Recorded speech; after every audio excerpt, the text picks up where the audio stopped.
He's still alive. Oh, what are you talking about? Michael! Oh, you poor thing. You gone crazy. Byron, I am not going crazy. This is just a little hard to explain. Michael's brain is inside of the dinosaur. That is my dinosaur that you are threatening. I made him and he is mine. You have Michael's brain? I will give you immortality. What are we gonna do? Hang on to your boot, girl. It's gonna be a bumpy ride.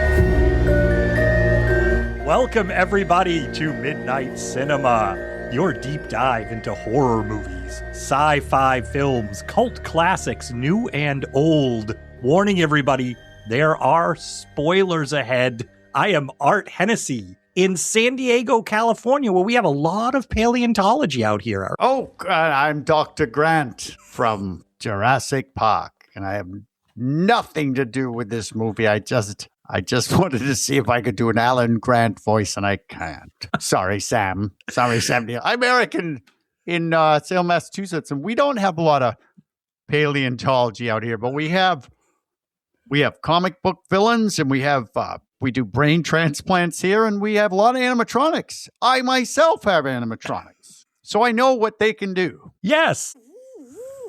Do you hear my servos going? And Erik, we're talking about animatronics because we have a very special movie that we're talking about this week. We are talking about the 1994 movie, Tammy and the T-Rex. Tammy and the T-Rex. Yes. A popular one. That's right. I'm so excited about it. I'm taking my sweater off. So 1994, Erik, this movie came out. It's directed by Stewart Raffill. It's starring Denise Richards. Denise Richards. I'm just going to try only do it once, Art. Okay. Oh. Okay. All right. That's it. Sorry, I had a crush on Denise Richards for quite some time, and then she ruined it for me. Go ahead. Ruined it, Denise. You ruined it. Erik, that's just the top of the bill here. Oh, because we have more? Paul Walker, also, I think, in his first feature film. And then a friend of the podcast, George Buck Flowers. George Buck Flowers. And Erik, and that's right. And Terry Kiser. Terry Kiser. Mm-hmm. From? He plays Dr. Wachenstein. Yeah, but from what? How do we know Terry Kiser? Oh, you know Terry Kiser. Everybody our age knows Terry Kiser. Who's Terry Kiser? Terry Kiser is Bernie. Bernie. He's Bernie from Weekend at Bernie's. There you go. Claim to fame? Well, Erik, I think he's been in over 180 movies when I looked it up, 180 movies and TV shows. Mm-hmm. But yes, Weekend at Bernie's and Weekend at Bernie's 2 would be, I would say, his cash cow, his claim to fame. Yes, everyone. Art said Weekend at Bernie's 2 because they made a second one. Well, it's no Mac and Me. That's right. So very good, Erik. Yes. I did a little doing a little homework. A little bit. Okay. So let's just talk. How did we get here, Erik? So you and I sitting in our cinema, and up on the screen is Tammy and the T-Rex. Yeah, I'll tell you, Art. How we got here. Okay. How do we get here? Buddy. Yeah. Easy. Normally I'll not drink a lot, but I decided I'm just gonna drink. And then, I thought, whoa, look at this. Denise Richards. And then say the dinosaurs. I like both of those things and science from, past shows that we did. And then also I thought, what movie could I absolutely get a no answer from Orsina? If I said, hey, you want to watch Tammy and the T-Rex? And she'd be like, no. So I put all those things together. Plus I thought, what podcast would Amanda love to listen to, but never, ever, ever see the movie of? And I thought, oh, wait, Tammy and the T-Rex. And lastly, I thought, how can I really make Art do homework on a really bad movie? So all those things together. And this doesn't happen a lot, Erik, on this podcast, but this is one of those cases where it's a first watch, I believe, for both of us on this podcast. Yes, it is. Yes, it is. I did shout out to the kill count. I saw it on the kill count with James A. Janice. Yeah. Well, Erik, you said you saw it on maybe some some clips and things on YouTube. That was my familiarity with this movie, was just sort of hearing about it over the years as a bad movie, as something people would talk about as a classically so bad it's good type of movie. I saw still photos and things like that from it, and I never actually sought it out and looked for it to actually watch it as a piece of cinema. Art, I'm here for you. You are. I'm here to help you discover new ways to think about gouging out your eyeballs. No, it's not. It's not. Let's face it. If I was drunk and watching this, I probably would have had a better time. Mm-hmm. Yeah. If I was on like mushrooms, I'd be like, it's a T-Rex. So we should get into it. There are two versions of this movie. This is the first thing that I learned, is that all these years that you and I have been hearing about it, there's this really bad movie, Tammy and the T-Rex.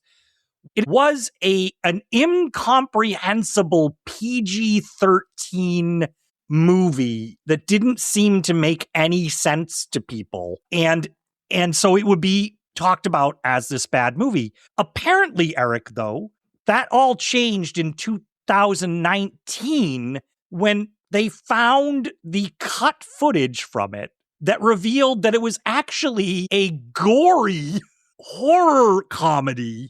And all those gore scenes had been extricated from the movie, along with some sort of stuff we're going to talk about here that's not suitable for younger audiences.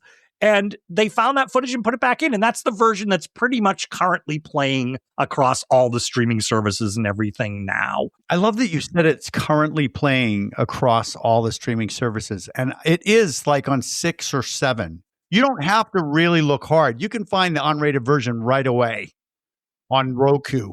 Commercials. The commercials actually help move it along, to be honest. I was like, commercial. So, Erik, let's talk about the director just for a second. You brought it up. Very proud of you doing your research. Thank you. Stewart Raffill is the man who made this, and he has some credits. This is not a one-and-done filmmaker. Yeah. Well, I don't think I've seen it all the way through, but if you wanted to take the E.T. story and ruin it, then you come up with a story called Mac and Me. And it's the world. You thought E.T.'s attractive. Like E.T.'s a hottie compared to this alien. I don't know what's going on with this guy. But if you also want to see a kid propelled off a cliff in a wheelchair, I think that's Mac and Me. Stewart Raffill. He actually made some other movies, Erik, that you might be familiar with. Mannequin 2, On the Move. He made Mannequin 2. I always get you with one, though, Erik. The Ice Pirates. No. Yes. That we could show that at the theater, Art. I think people would come. Yeah. So I see. I always get you with one, at least one. Ice Pirate Herb Valanche. Yeah. Yes. Yeah. Okay. And then he also made a movie that I remember liking. I actually saw this in the movie theaters. You may have seen this, Erik. The Philadelphia Experiment. So I want to say that's why we have this movie. Well, Art, come on. Working. He's a working for one reason only, and you should tell them what it is, Erik. What's the reason? Yeah. Well, I mean, if we're going to share, yes, you're meet up with a guy, and the guy's like, I'm just going to invent his voice. The guy's like, hey, I got this T-Rex. I'm going to put it in this place. It's a full animatronic, and the director's like, oh, geez, what? Can I rent it? He's like, well, maybe 1 or 2 weeks, but then I got to have it back. There's no way that this guy talks like this, but it's just better for the story. And so the director goes, I'm going to put it in a movie. What are you going to do in the movie? I have no freaking clue. I just want to play with a T-Rex animatronic for as long as possible. Yeah. And they had it for, what, 2 weeks? 2 weeks, right? They had it about 2 weeks. And this is an animatronic that would go to like a park or something. An it is a good, park. In the world of animatronics, let me just tell you what, if this was an animatronic that I saw at, the zoo, whatever, the zoo in Dino World, I'd be like, wow. Mm-hmm. Yeah. Wow. But that's as far as we'll go. So basically, he wrote the script in probably a couple of days and got this together and cast it and shot it. Erik, would you believe the locations the director said were all within 25 minutes of his house? No. Yes. No. All the locations. Wow. So shot in L.A. And they cast a young actress. This was her first feature film, Denise Richards. And so off to the races, they made this movie. So let's you and I sort of. Oh, does that mean we're going to. This film. What is Tammy and the T-Rex about? Well, Do you have a brief. I want to let it unfold for the audiences because I had no idea that this is what the movie was about. Erik, okay, I'll do this, Erik. It involves romance, teen romance. There's bullies. There's a lot of stuff like that. There's science. There's science involved here. There's science. It's a body swap comedy, if people like those. We got some body swap comedy. Slapstick humor. Terror. Special effects. Gore. We have a lot in this. Can you just say effects? Not special effects, but effects. Like how to elongate the arm of a T-Rex so it can scratch its own head. Let's find out together. I wish I could find arms like that. I was like, if I could only have a set of rubber arms and be like, while we're doing the podcast. Like when you just don't mention them and you're just occasionally scratching your chin with them. Yes. Oh, Erik. So would you say that this movie takes all those things and throws it in and it's kind of put into a big Mesozoic movie? Where's my bell? I need a bell for that. Ding, ding, ding, ding, ding, ding. Word up. Dun, dun, dun. Wow. That was Mesozoic. We should move on, people. Yeah, Erik, okay. People are going to get sick of us. Oh, what? I can't triceratops that one. Erik, do we just sign off now? Because this not going to get any more interesting than those things that we. Let's open up and to give people an idea of this movie. I know, Erik, you go crazy when I'm like, the opening credits. We have to mention. Oh, you do, because we're going to start. I have to mention the movie starts with the title of the film. This is how you know you're in a quality production.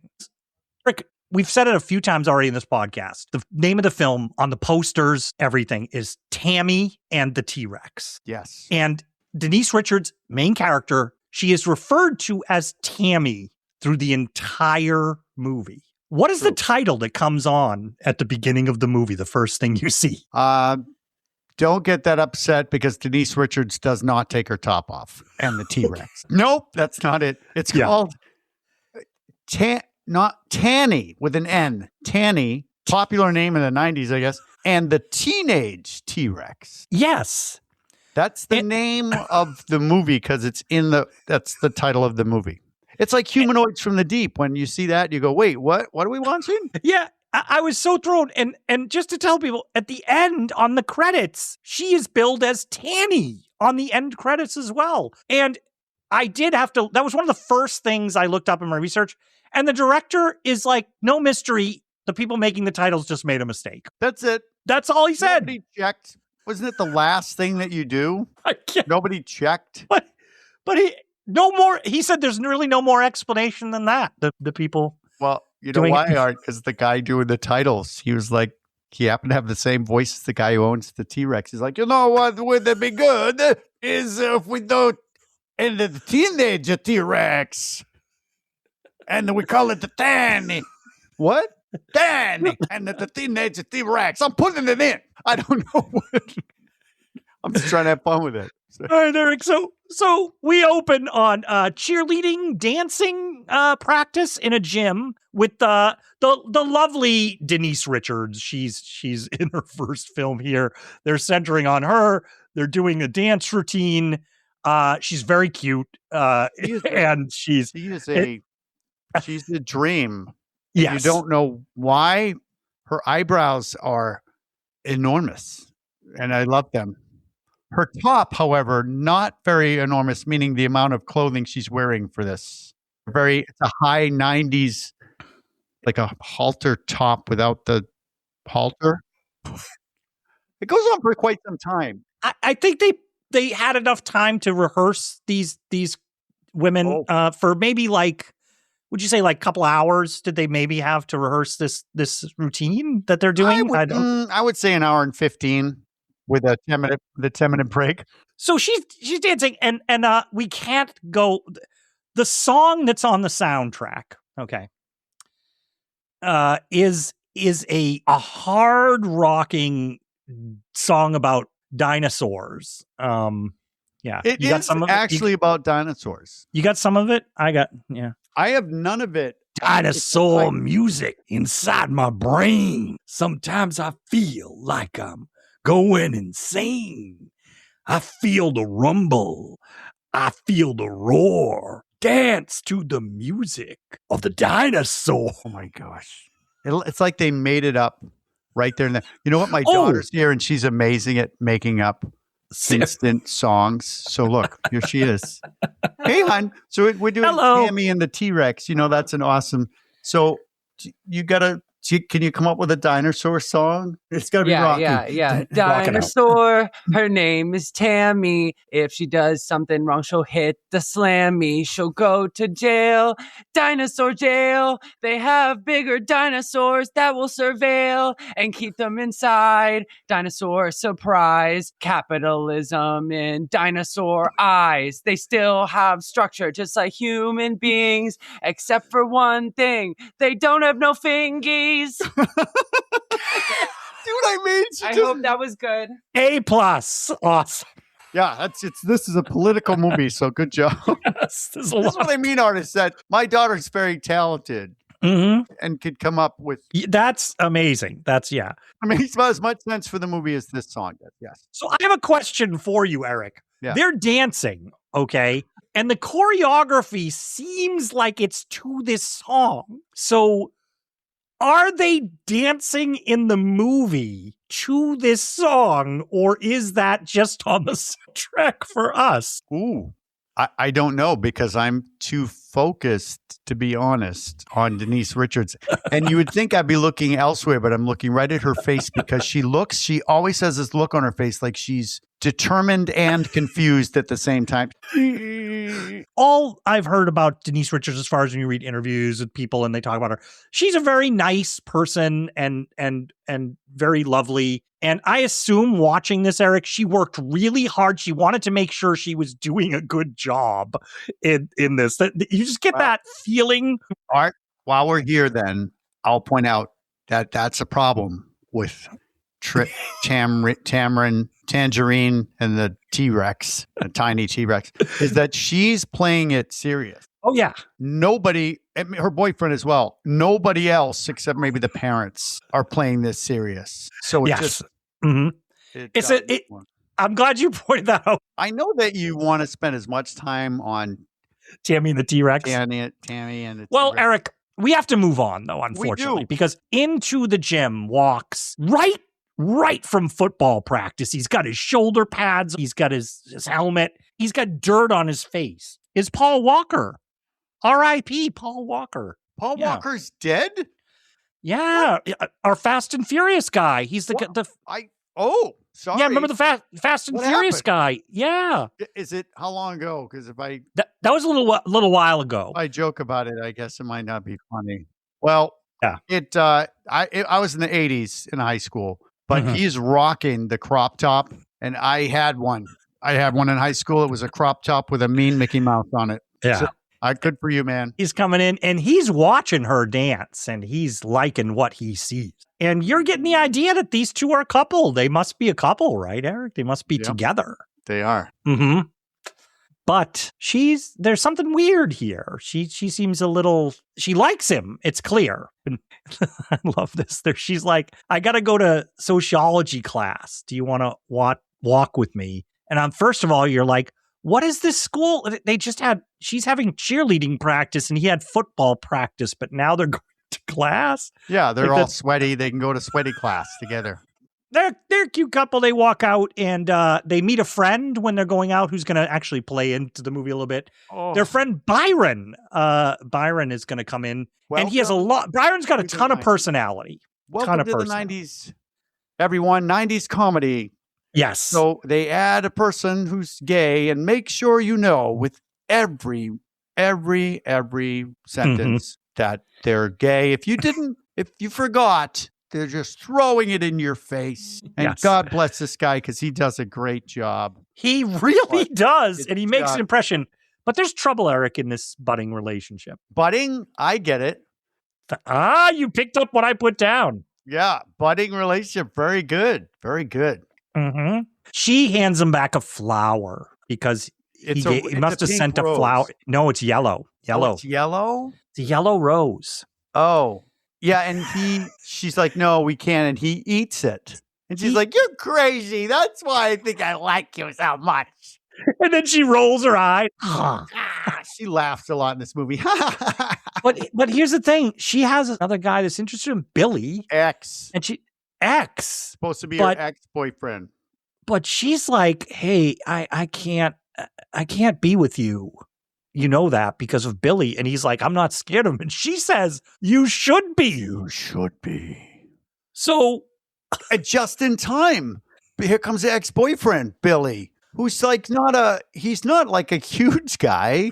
He's like, he looks like an average high school kid. Billy is a Stephen King bully out of one of Stephen King's novels. And he's got a posse. They come riding in on a car from the 1950s or something that has a convertible top. There's always two guys sitting up on the back and then a bunch of guys in the front, and they come tearing into wherever they drive into. It's like River Bottom Nightmare Band in Otter's Junk Band Christmas, right? Oh, no.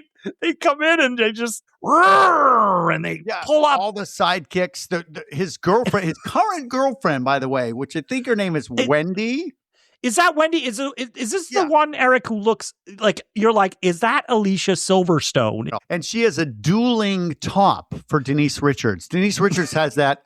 Whatever it is, it's got sleeves and a place for your boobs, but that's it. That's the only clothing. And then the girlfriend of Billy also has a similar top. And I thought, is this the 90s top? I don't remember those. Yeah, but they're gonna have a rumble. Yeah, we're in like Tough Turf or something, a movie from the 80s. Like we're in like an 80s. You said 80s, which is funny, Art, because this is the 90s. 94. This is 94. Nobody's breaking up this fight. No. The entire school is out there watching it, right? Yeah. So Billy and Mike start just really wailing on each other with a lot of Foley work, a lot of sound work in there with the punches, Erik. I wrote in my notes, Erik must love these punches. It was like, they're giving each other haymakers and their big wind-ups and wrestling moves. Yes. But that's not enough. They decide to grab each other's balls. It like squeezing them. Yeah. Ball grabbers. So they're both locked in. They are. Yeah, they are cock locked. They're groin grabbed. I don't know. It goes on for a while. Yeah. And the cops show up. Yeah, two cops show up. One of them, Popcorn Bucket Award winner. One of these actors, George Buck Flowers, who we know his voice. He got a Popcorn Bucket Award. We talked about him in The Fog. Yeah, The Fog and They Live. We covered him. Yeah. He's like the Dick Miller of our podcast. Exactly. They come in they're trying to break him up. The guys won't do it. They won't let go. They won't let go of each other's balls, Erik. We should explore their relationship in another movie. Channing the T-Rex Part 2. Yeah, and I should say George Buck Flowers says, we got a testicular standoff. Wow, you'd think that would be the only line in the movie that's going to stick out like that. But no! Yeah, do you remember how they finally release each other? Did they finally they drag the boyfriend off? They don't drag Billy off. They don't drag Mike off. No, Michael's very excited because he's wearing his cup. So he's like, it didn't hurt at all. I have a cup. That's embarrassing for Billy. Yeah. He looks mean. He looks pissed. And Billy has basically, you should know, we're not going to cover his dialogue too much because he basically says a couple of things again and again and again. He says, I'm gonna effing kill you. I'm gonna effing kill you. I think he says it 27 times in this movie. But yet he doesn't get arrested. No. The 90s. But Tammy's run away. When Mike turns around, Tammy's run off. But before we cut, we get our theme of the movie stated here by Byron. Byron says to Mike, never give up. True love always wins, no matter what. So the theme of the movie stated right here. Theme of the movie that you're exploring in this deep, deep comedy, docudrama, sci-fi, horror cult film. So to set up where you're going to go, Erik, if you're watching the movie up to this point, you're watching a standard 80s teen movie with a girl and a boy and a bully and you're just watching this, right? And then suddenly, what do we get here? Oh, you're thinking, it's going to be maybe it's going to be a horror or something because I think it's the moon, but it's a sunset. It's like a red sky. Is that what you're talking about? And then you see a T-Rex eyeball, like, and then you see an animatronic. It's a T-Rex. It's an awesome looking, mid-sized. It's a mid-range T-Rex. Mm-hmm. It's not a full, it's not full. It's like a young adult T-Rex. I mean, almost teenage. Almost what would almost a teenager. It is. Actually, I didn't put that together. It is like about a teenage. What would you say, about 10, 12 feet tall, or maybe? Oh, yes. Yeah. It's tall enough that it would be cool to see at Universal Studios to take a picture with. Yeah. And they're clearly telling you it's an animatronic. Mm-hmm. And I'm not sure where we are, but there is some kind of hangar. Like a warehouse. With the world's greatest metallic automatic opening doors. I'm like, wow, that's cool. And this is where we get our villains. I don't know what's happening here because Denise Richards is like, no, don't fight. Oh, he's all serious and stuff. And then we get our villain, I guess, Dr. Wachenstein? Yes, Wachenstein. Who decided to make up apparently the dialect on the spot. Do you want to rehearse the dialect? It varies, and it varies a little bit throughout. Like it keeps turning. It disappears. It comes back. When he talks fast, he starts talking like normal, like this. But then he's like, I'm Dr. Wachenstein. Yeah, and then sometimes, did you notice? Then it goes into sort of like a Mel Brooks as yogurt type of thing sometimes. What do you want from me? T-Rex. Yeah. And then you got Helga, his tall, beautiful, but wardrobe challenged assistant. Mm-hmm. Because whatever outfit she chooses, Helga, it stops just above her boobs. And then whatever she's wearing underneath is completely clear, so it's bra, or in this case I think it's leather, like almost sadism straps.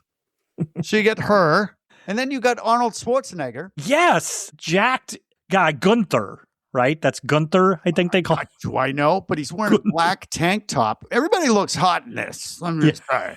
But I'm like, why is this guy here? He looks like it looks like somebody took he's the muscle, Erik. He's the muscle of the group. You know the movie Small Soldiers? Somebody took a Small Soldiers character and just enlarged it. And then one more person in a booth upstairs controlling the T-Rex. Yeah. Animatronically, right? You got that guy. So he's kind of he's I don't want to call him a little person, right? Because I don't think he is. I think he's just should we just say who it is then? Who is it? It's Mordecai. Oh my gosh. Erik, Mordecai. I did not. He who walks behind the rose. We must kill all the parents. Let's ruin a Stephen King short story and make 700 sequels. The corn. Mordecai. Okay. I forget what his name is in this, but yeah, he's just got these round glasses. He looks like he's a Disney animated character in this. I think his name is Bobby technically, but they don't call him by his name a lot. They don't say it a lot. So you got all these people talking about the T-Rex, and so Bobby is up there hitting things and it makes the animatronic move because they're like, we got this animatronic. Let's show everybody how it can move. And it's good. It's a good animatronic. It is a good T-Rex. Yes. You're really... I'm trying to save parts of the movie by saying, if nothing else, this is a good really, I probably would have done it too. I probably would have said, I'll rent it for 2 weeks. We'll do something with it, Not right? just sit on top of it watching television. And now you're like, okay, the filmmaker is in on it. The filmmaker is trying to make something goofy or something, right? This is where I was watching going, he's in on everybody go nuts with their characters. It is right. It's just, it's like you're watching the Three Stooges or something, because the guy, just so we know it's an animatronic, the doctor's like, all right, show me its teeth. And then they're like, you can improvise as much as you want. Okay, great. I'll try this then. Show me its teeth before I show you mine. What? And then Bobby up in the booth will be like, I'll show you your teeth, you dumbass. And so he's always got a quip. Everybody's got like a little quip, except for Gunther or Carl, whatever the guy's name is, our big muscular guy. And then he goes, show me strength. And our muscular guy hands the T-Rex a barbell with weights on it, and then it throws the barbell back at him. Yeah. Yep. And I guess the goal here is the mad scientist is saying a bunch of things, but one of them that I caught was, I will give you the freedom of mobility. I'm like, why? Who are these people? And then he says, I will give you immortality. But it's an animatronic. It is an animatronic. No, it's true. But I have to move forward, Art. So sad boyfriend at home. He's sad. Sad. He is sad. And then we get a love call. And she's like, oh, I want you to come over. And she's got the world's greatest phone. It looks like a phone from Versailles. Yes, there you go. That's it. Yeah. Dangerous liaison. She's like, hello, come on over. She wants him to come over. And he's like, yes. And then I put in the music is I'm going to get laid music. Yes. Right? Yeah. He's psyched. And but before he leaves, Erik, he has to grab something out of his drawer. Notebook? Nope. No. The one condom that he has. Yes. It's not a pack. It's one. So he's put wishes and thoughts and dreams into that drawer. When he pulls it out, he holds it as if it's his lucky rabbit's foot. I hope it's still good. And he kisses it. He kisses it. Then he goes, oh, no. Mm-hmm. And she's giving him very specific instructions. I will say she is no nonsense about this, Erik. He is going out of his mind. And she is right. But she's like, all right, come over. But you can't come through the front door. You have. Art. He's not going to make it. You're not going to make it. Come on, Art. Come on. Okay, I'm stopping. That's enough. Okay, stop. This is that is not this type of podcast. No. She wants to go up the trellis. But she is saying, it is funny to me because she's like giving him instruction, like park down the street. And so he's barely listening. Because when he does pull up,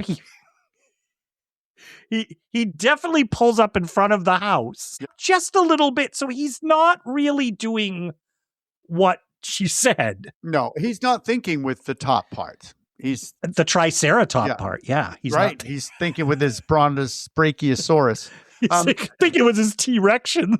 Whoa! Oh!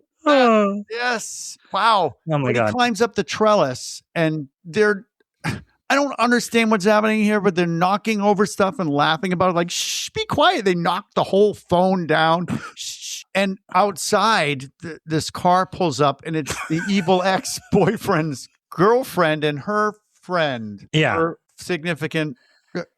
They're two girls, but I think there's something going on. They're like, oh, look, let's call Billy. But Erik, she has this affectation when she goes, let's call Billy. Like, let's call Billy. It's like a valley girl type of thing that she's doing here. Yeah. And they think that would be funny. I guess that'd be great to call Billy about this. Because he's going to be pissed. Oh, yeah. In this lawless land, apparently. A lawless land. We can do what you want.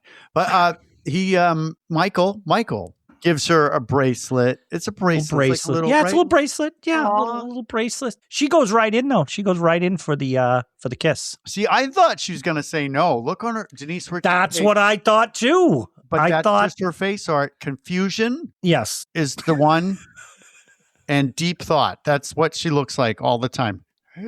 So then they kiss, and I'm thinking, here we go, right? But no, we don't go. We cut to the parents drinking tea out of the. So my backstory for the parents, Erik, is the phone and the tea set came from their his great grandparents, who actually were like Downton Abbey. Yep. They had to use it.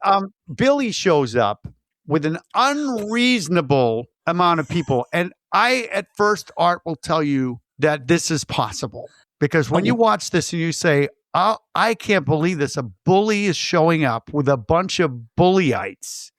And it seems like it would never happen. It happened to me when I was a kid. What? Yep, I said something to a bully on the bus defending my brother, and they showed up that afternoon with, in what's in my imagination, about 16 kids. And the bully said, what did you say again? And I whipped all of their asses because I had recently learned the art of Kung Fu. And no, I didn't. But this is it reminded me that this is possible. Well, they come, Erik, this becomes like a Dateline episode or something. They come tearing into the house past the parents. Yeah, right like, up the stairs. The parents are like, what? Hey, and Bill. Yeah, Bill. Yeah, Michael takes off. Michael, run! He jumps. Run. He goes down the trellis. Yeah. And now I know there's a big car chase. I would say 16 cars, but it's not accurate. But they are chasing Michael down the street. Yes. And he is a graduate of the Prometheus School of Running Away, which I love from Cinema Sins, is the movie Prometheus. This huge thing is barreling towards them. All they had to do is cut right or cut left, but they don't. They run in a straight line. That's what he's doing. They basically get him into a field, and Billy takes a baseball bat, and he whacks him, but then he says, you know what? I'm going to let you go. He hits him with the rubber baseball bat. And I just want to say, why are Wendy and Billy not together and going on a multi-state crime spree? Because she is into this. She loves it. I mean, she lives in a moment. If these two got together, there'd be 38 dead people across 7 states. Yeah. True. But he's fixated on Tammy's. Yeah. But they put him in the trunk, and then they unlock the gates, and one of the guys is unlocking the gate with a big chain cutters. I used to carry it around when I was in high school all the time, Erik. Yeah, I have one of those too. Hard to fit down your jeans, but yeah, you have that. Cuts the padlock.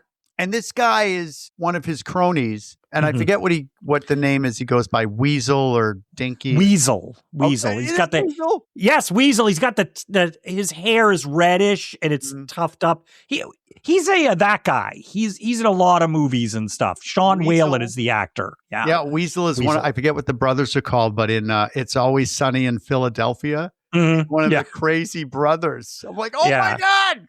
But it's an animal park that they break into. And my thought, Art, is you've been to a few. We went to an animal park, Art. You and Erik came out to visit me here in California. We went to the San Diego Zoo, a lovely zoo, and we had a great day down at the zoo. The San Diego Zoo, Art, has just like a big chain link fence. And that's the only thing keeping the live carnivores from getting out. And Erik, the fence. I know they have these. I do know they have these in other countries. Yes. I don't know if you've ever been to one, but they do have these like in Asia and stuff, and you drive your car. California, yeah. And they're California.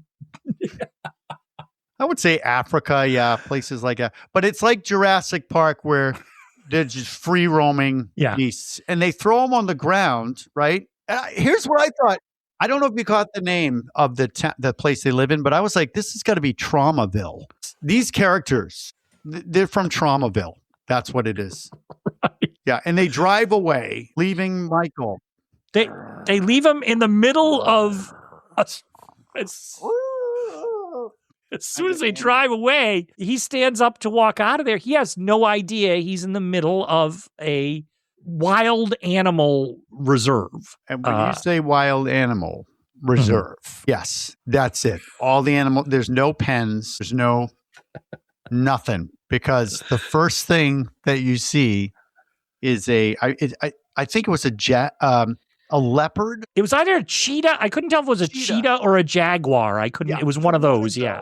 He's like, oh shit. And then a lion, a full-maned male lion comes out of nowhere. And apparently the director, Erik, had a friend who owned this lion. Like, this was a friend of the director owned this lion. Well, Art, that's why it's in the movie. I know. He had the lion for 2 weeks. But what about the cheetah and the jaguar? Oh, another backstory to the director. He worked for years animal wrangling. So he's in that whole Hollywood community of animal wrangling. I read that. So he had access. 'Cause at first I was like, okay, where are they getting? It looks like they shot this footage of this cheetah and the lion. And yeah, so he must have pulled all the favors because. So Michael's screwed. He starts running and there's a lion chasing him. Well, you know what you do is when a giant cat is chasing you, you run up a short tree. You're all set.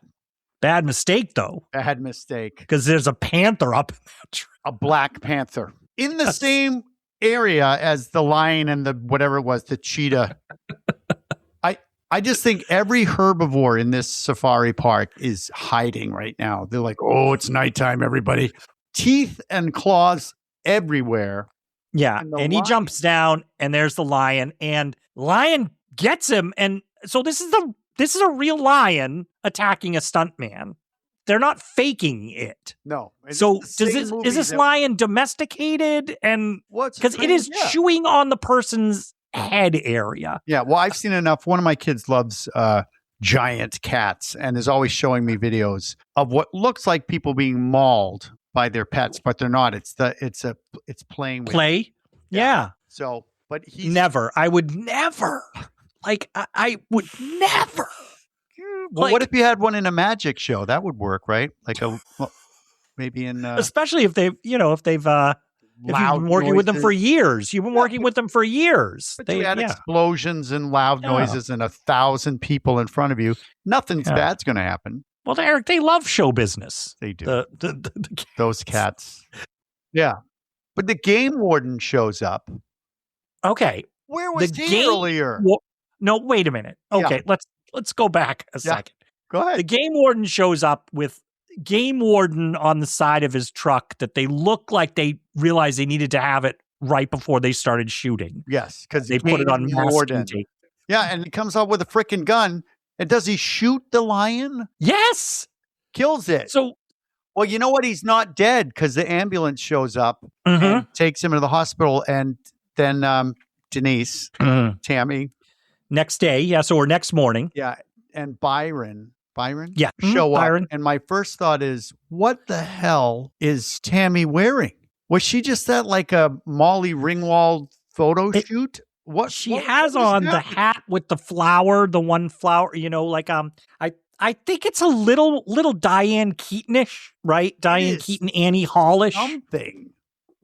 And I will state again that the director's probably like, yep, just say a few things and we'll see if we like it. And then they're like, where is Michael? And the nurse at the front desk. Yeah. Who's supposed to be impartial goes, ooh, he's in intensive care. Ooh. I was like, oh my God. And this is where a guy comes up to the desk who's clearly in pain. And the nurses are like, you're going to have to wait. Like, you're going to have to. Yeah. Or they're talking and he drops dead in front of them and they don't pay attention. Right. But I was like, okay, they clearly did that to be like, oh, this will be funny if this guy comes up. And I think if you're going, if you commit to say that's the type of movie I want to make, you got to just bring it, man. You got to throw as much as you can at us to make us have a T-Rex. Right. Yes. So we're like, great, bring on the comedy. But instead, what they wanted to do is remind you, just in case you didn't know, they remind you that the best friend is gay. just in case you didn't know, let's make sure everyone still knows that Byron is gay, because this is over the top.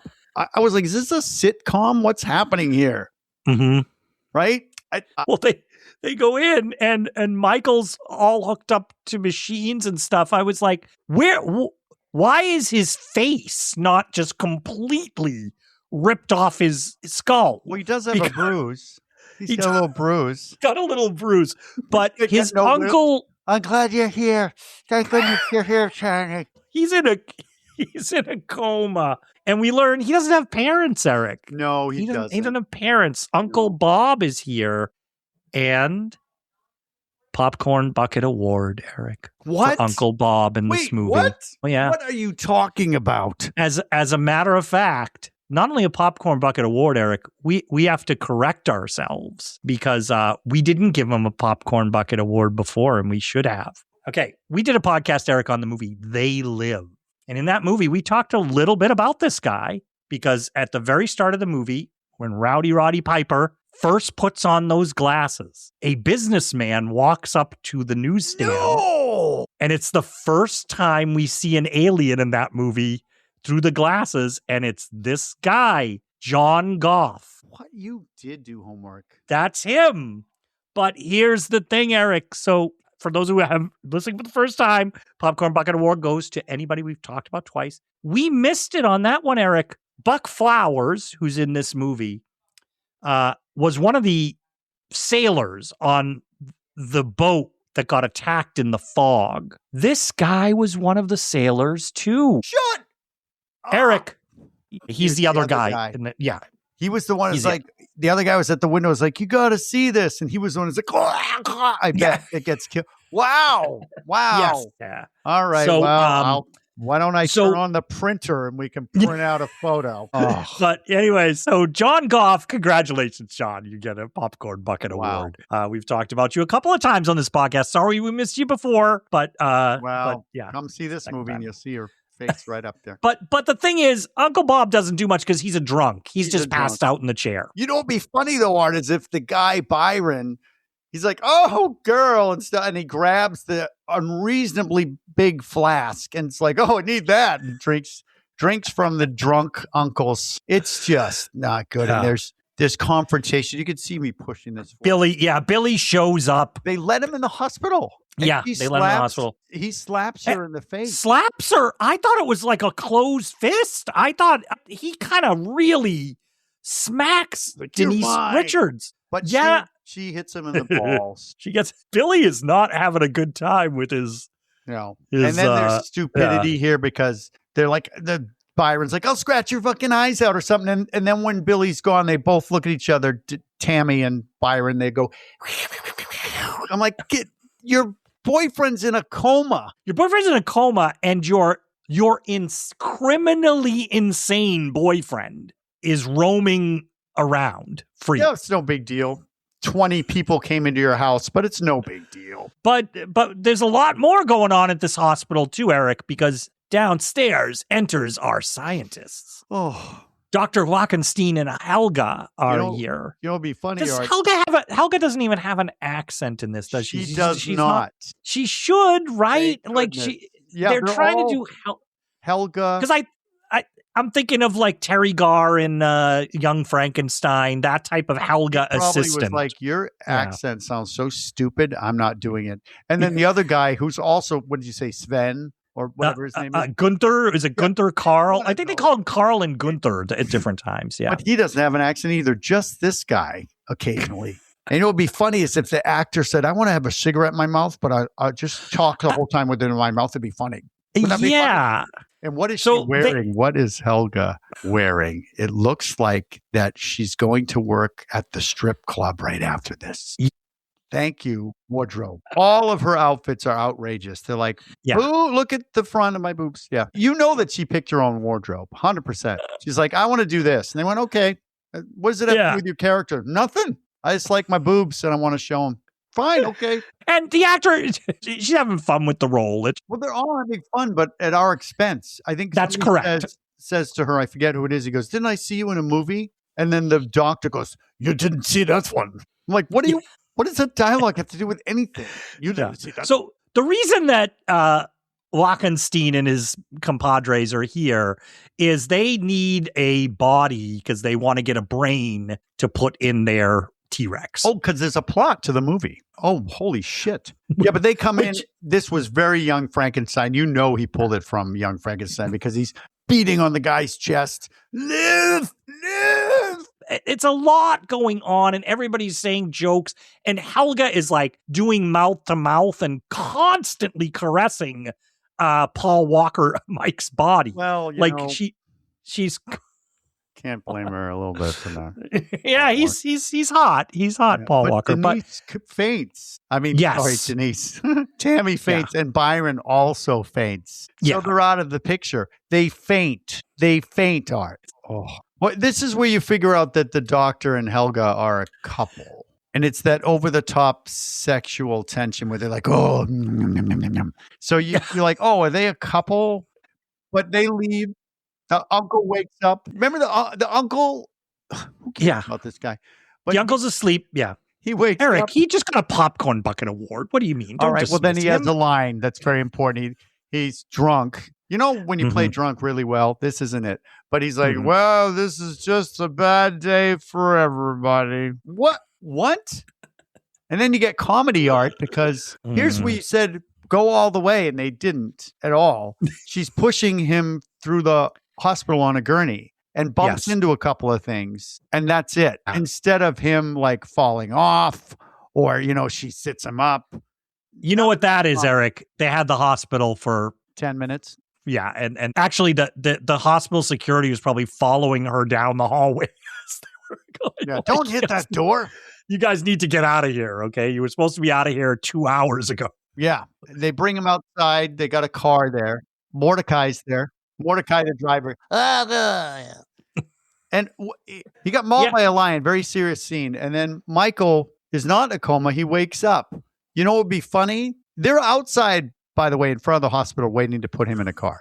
You know what would be funny is if he woke up and he goes, I had this weird dream. I was in Kansas and there was a tornado and you were there and we did a commercial like that, Art, you and me. We did, yes. But what I like is at least kill the joke because Helga punches him in the face and knocks him out. Like, and this is going to be a running thing where Helga, that's Helga's job. She's a face puncher. Yeah. And a pole dancer. All right. And now we're getting to the heart of the matter here. What is the heart of the matter? We're getting to the brain of the matter, I think. I see. We're back at the warehouse area. They got the T-Rex under some blankets. It's expensive. That's why. And Mike is on a operating table and Helga's hands are all over his body. It's a crazy thing. She's suffering from. It's a sex thing. She suffers from that. We can't blame her. It's not her. It's the disease. No. So this is where I was thinking you might like this stuff that goes on here because they kind of go for it here with just how crazy this is. Dr. Wachenstein is like, okay, here we go. We're going to go with this transplant. And he takes a scalpel and he goes, zowie, as he goes across the top of the skull. I did laugh. I laughed, Erik, when he did that. This is where they said, you just say whatever you want. Because then, oh my God, Michael wakes up and he's like, Helga, boom. And she punches him in the face again. Yeah. And they're still smoking, which is funny, right? That's funny. And then I just used this tool a couple days ago. Yeah. They use a jigsaw to cut the skull off, which I thought was funny. But the scientist in me, Art, was saying, he just ruined that brain. He just cut right into the brain. That goes 4 inches deep. But yeah, he saws the top of the skull off and he takes it off. Yep. And they go back and forth, Erik. I couldn't tell what they were doing, but it looks like a really bad dummy of Paul Walker at some points, but then at other points it's not half bad for a movie with no budget. Yes, it is. Okay. It is if we were doing our own short film now, this is what ours would look like, and we wouldn't have it like this because we'd cover it up. But yes, it's not, you can tell it's not real, but yet it has a hint of like, oh, it's not too bad. It looks like him, but it's not skin. Yes. It's like they got a mannequin of Paul. Yes. Yeah. So there are angles where it doesn't look half bad, and then there are angles where it looks bad. Yep. But there's blood splatter, and Mordecai's like holding up a pan. Eric, what's with the blood that doesn't look like it's very, very watery blood that's spattering? You need, happens when you use a jigsaw. Yeah, but you need in that scene, you need some good blood to make that gag work. You know what's funny? The joke would be funny is if the beefiest guy in the room threw up. Oh, when they do that, they make Arnold Schwarzenegger look-alike throw up, and then the dialogue. When you know it's improvising, but he takes the brain out and he's like, "Oh, hello there, hello there, oh, hello there." Oh, and then we get this great scene. Mm-hmm. It's great. Yeah, he shows how different areas of the brain respond to the stimulus when you put these probes into it. Poke something in your brain and something happens. You know when somebody hits you in the knee with that little hammer there, the deadly hammer they use? Yeah. And your knee goes dun-dun-dun-dun, like that, pops up. So he's doing that. He's like, what's this? What's this? And the leg goes like that. But then he says, watch this. Yeah. Yeah. Go ahead. Well, what happens? He puts the probe in the brain and what happens? Unfortunately for our big beefy guy, he's leaned over the table because he had to hold the leg down. Yeah, he did. He's got groin. And I said it earlier, Eric, but the T-rection happens. And it is like somebody shoved a broomstick up underneath the sheets. Without emotions, you just have your brain to do that specific function. I don't know if you know, Art, but the male penis, if it gets erect like in an instant, it does pop up like it's on a spring. Yeah. You know, it's like just going foinka, foinka, foinka, foinka, popping up and down like it's a kid's toy. But Eric, this is where it's like, yes, if you're going to go for it, go for it. Because then he starts going, watch this. And it's going back and forth. It's waving back and forth. And it's like the big beefy guy has to kind of get out of the way of it.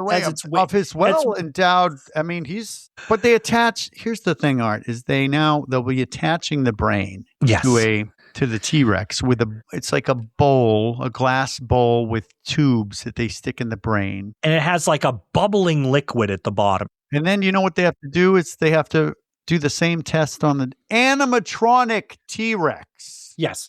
But I will say this, Eric, that little device that he has it in with the bubbling in the brain with the stuff, if you saw that in an attraction, you'd be like, oh, that's a fun little, Yes, it is fun. Little attraction with the attraction. Yes. Major motion picture. So I guess, Eric, Mike's brain is connected to the T-Rex. Correct. Through this device. Yes, and they have to test it out. So he tries the upper limb. You know, T-Rex, fun fact about the T-Rex, they have funny little front legs, and they can't do anything. Like, I doubt a T-Rex could scratch its own chin, you know? It's like, they just do nothing. It's like a waist. Mm-hmm. And he tries the limb, and this, I think I have a photo of it somewhere. It clearly, they made rubber gloves, T-Rex hands, but they're like, you know what? We don't care how long they are. We don't care. And I will point out, Eric, don't bother trying to even get the color close to what the actual animatronic T-Rex's skin looks like. Not at all. And what the limb does is it feels up Helga, like going up her skirt. And she's like, oh, and they love it. They're like a couple of corn dogs, these two people. And then they do some more physical comedy. Test the right leg, right? And remember, what's his name? Hans Gruber. What's our guy's name? Carl. Yes. Carl without the accent. He's standing there, and there's some physical comedy because when they try the leg, it kicks Carl with an obviously fake T-Rex leg. It is not part of the animatronic. Mm-hmm. So we've got fake arms now and fake legs that they are using to do the arms and legs. And it is quite hilarious when it uses its arms.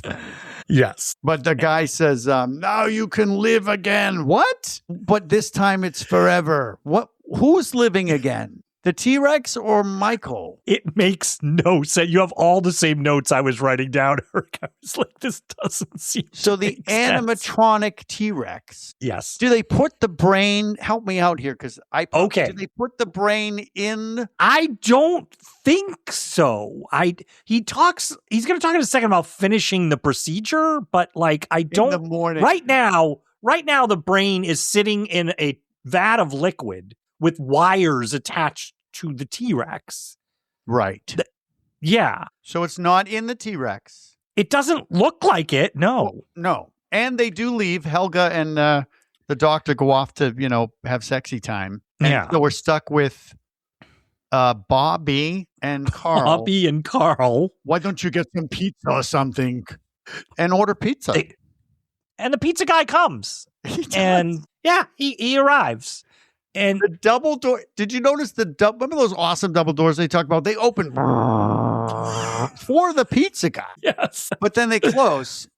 Mm-hmm. And he's looking around. The T-Rex is behind him now. It's standing up. So it's not obviously got out of bed. 10 feet. Yes. 10 feet tall, 12 feet tall with the tiny little front legs. Right? Mm-hmm. Yeah. And the pizza guy looks like he's standing, what would you say? The pizza guy is maybe a good 10 feet in front of him, too? At least. Yes. Like the T-Rex's head wouldn't be hovering over the pizza guy. It's in the distance. Yeah. But yet, remember that awesome hand we talked about? That's basically, it looks like the gloves from 1920. The really long gloves. Yes. Except it's a T-Rex glove. And it taps him on the shoulder like, hey. Like that. And the pizza guy looks at it, drops the pizza and runs. But through now a small door that happens to be, the double doors don't open again. I don't know why. Yeah, he runs out through Carl is eating pizza next to the frickin' skull.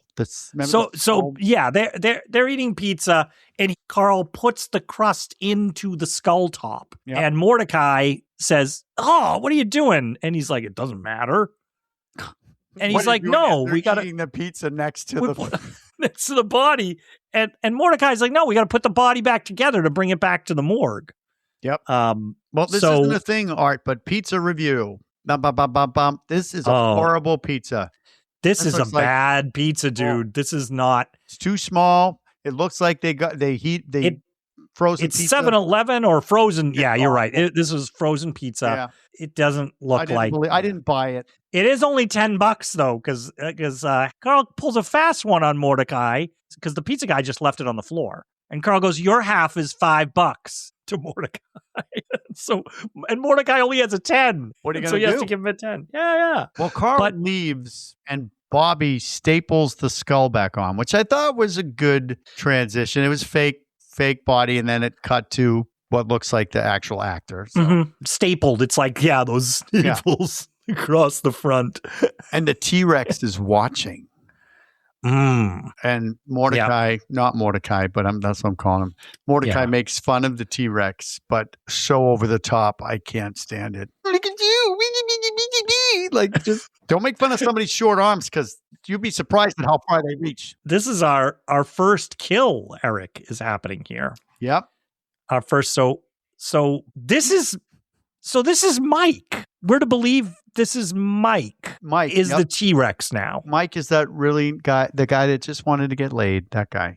But he's But he's mad. Yeah. The way that they do this, we see the big jaws of the T-Rex come down on Bobby, Mordecai's head, and crunches his head and pulls up, and we see the stringy, all that. And I love the detail of his body runs away and crashes into a bunch of boxes. So I liked that detail. It was good.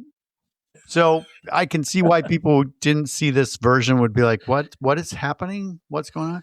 But the music, when it got scary music now, when you probably know the answer to this, when did Bram Stoker's Dracula come out? Ooh, this would have been around that time. This would have been I want to say that came out 93 or yeah. Did this come out after that? 94. This came out 94. Okay, I swear to God, the music here is Bram Stoker's Dracula. And the T-Rex, be funny is if the T-Rex pulled the food out of his teeth with the arms that can't reach his mouth. So we have, what is it called? What do you call it? Self-awareness now? It's so sad. Yeah, this is the connection part.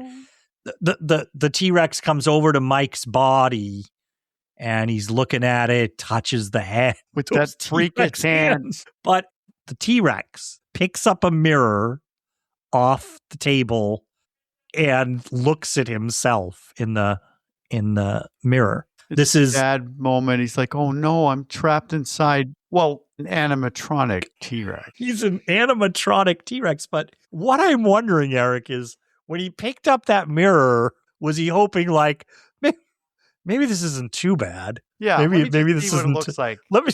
You're in the hospital and you got badly burned, and the doctor's like, "I don't think you're ready to see it." No, I want to see. I want to see. Maybe I can get away with this. Yeah. Maybe I can. But he looks and you have no lips. I want to see. He's a T-Rex. So he's Carl comes back. Yes. Here's what we get. A T-Rex. No, I guess the T-Rex does have those legs. It does have a bendable knee. Yeah. Okay. All right. No, we're good. But the T-Rex does a kick. T-Rex kicks him like full chest. Like a kangaroo kick. It's kind of like a kangaroo would kick somebody. Yeah. Now I know why we had that little door, because he gets kicked through that little door, not the big doors. Yeah, outside. And then for some, like you said, they love to add this. Outside of this warehouse, there's an old woman on a payphone who, I don't know where they got her wardrobe either. And she's talking on the phone, and it sounds like she's placing a track bet on the phone. Just inexplicable. But then the T-Rex comes out. Does he come through the doors? Does he bust down the warehouse doors, right? To come out after Carl? I think he breaks them open. Yeah. But this is where you get unnecessary shot. They should have just said, we can't show the T-Rex walking because it would look so stupid. But they did. Yeah. It's not good. I don't even know what it is. What is it? What are we looking at? I don't know. He's walking, but it's almost like they're superimposing him on like on the frame in front, and then they move the legs, like they have fake legs that sort of move. It's really bad. It's really this T-Rex animatronic does not have movable legs. No. But he does step on Carl, like he crushes Carl. Crushes Carl. They don't go hardcore, but there's blood and crush. Yeah, it's like a big foot that doesn't look like the scale of it matches what the T-Rex we've seen actually is. It looks like the scale of the foot looks like a T-Rex from Jurassic Park. But that doesn't match this. But the woman on the phone is, oh my God, but she wants to make sure she gets her bet in. Yeah, because that's comedy. That's comedy gold.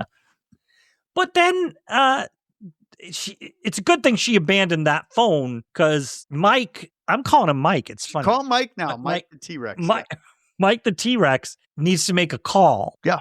So he phone with the two little fingers there. It reminds me of like E.T. when he's grabbing the Reese's Pieces. But he makes a call and puts the phone up to his ear. I have to say, love the hands, actually. Now I'm in love with the hands, because they're an actor standing next to this animatronic. Holding the phone up to its ear to call his girlfriend. So you've turned a corner. You and the hands are now. I have turned the corner. Now I appreciate the stupid hands, because that is funny. It is. And this is, like I told you earlier, you're like, okay, the filmmakers are in on this. They're you'd have to be an insane person if you didn't know that this was funny. But go all the way, and they didn't. They keep pulling back, and they should have just all the way. But he puts the phone up to his ear. It's ringing. We see that he's calling Tammy in a room. Can we talk about Tammy's choice of dolls? Did you see? No. Oh my gosh! I didn't even look at that, Erik. What's going on? What's going on? We have two. Okay. We have two black actors in this. One of them's got a major role, and the other one's the sheriff, supporting role. On her bed is a racist. I didn't see this. Oh my gosh. I was like, what? On the bed with another doll. But but I don't even know what the other doll looked like because I was like, oh my God. But he roars on the phone because he can't talk. Yeah, she leaves a message. Yeah, he can't talk to her. So he just roars and then hangs up the phone. But not what you got to do is you got to check for change. See if there's any change in the payphone. So the little T-Rex Michael hands go. And you and I together with other people, we've made silly films before. And I was like, we would do something like that. That's Would be funny. Like, If we'd add going. like, yes. Keep going. We'd add just, you should check the change. Yeah. Oh, check the change. Check the change. Yeah. Yeah. Yeah. He didn't put a quarter in to make the call, though, did he? No. Yeah. So there's a couple on the street, and they notice the animatronic T-Rex standing out there. And the woman goes, "This is great." And they put friends in this. The woman on the phone, these two, they're like, "Let's get our friends in it. We're going to give them." Yeah. They're not getting residual checks. But now they kind of streamline things a little bit here. We're cutting to a party, and Wendy, our blonde girl, who's got eyes for Billy. Oh, does she though? Does she, Art? Because this is a 90s film. We have Wendy dressed in, she was either in a MTV music shoot, like a really, revealing shoot, or she is also going to the strip club to work after this, because whatever her outfit is, and she is grinding. Yeah. Okay. She's got a dance partner. Yeah. She's got a dance partner. Dance partner. I think I can say this without feeling guilty. Yeah. Okay. She's dancing with what I termed the luckiest Nazi in the world. He's a large man, and he has that helmet that sort of without the spike on the top. Without the spike. But the Nazi Hogan's Hero, yeah, but like people wear them as like a motorcycle helmet type of thing. Is it a motorcycle helmet? I was trying to, the way he's dressed, I was looking around immediately to see if this was a costume party, but it's not. It's not a costume party. I have a note later on for that. I'm like, is this a costume party? It's not. Yeah, it's not. Right? No, she is like. He's the only guy that looks like this. That's he right. Looks like he's the nerdy friend of the And this is his luckiest night this guy has ever had in his life, because she is grinding. She is dancing with him like this guy was like, I'm getting paid for maybe he didn't get paid.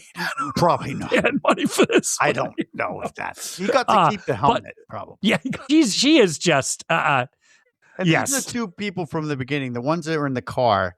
Because the other girl's there too. I don't know her name, but Tammy's there. Why would Tammy come to a party? And Tammy's sitting off to the side. She's sad, sulking and sad. She's sad, but she's with a friend too. They give Tammy another friend. Like no, it's I'm not like Tammy. It's not Tammy's friend. It's the friend of the psycho Wendy. Oh, yeah. Oh. And she approaches her and goes, "I'm sorry about the accident." And great dialogue. It wasn't an accident.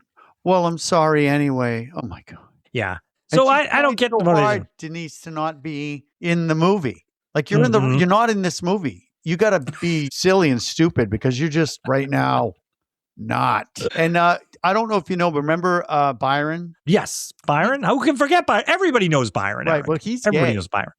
I don't know if you know, but his character's gay. Do you remember that? Because if you didn't, they're going to make sure that you know by his dialogue and actions. Yeah. And, Billy shows up at the party. Remember Billy who got to come in with the car, Eric? The car's got to come in. Yeah, convertible. Yeah. Comes in with his posse with all the guys piling out of the Billy shows up. Now Wendy's like, "Oh, here's my real boyfriend. I'll see you later, you chubby little Nazi." She doesn't say that, but that'd be great.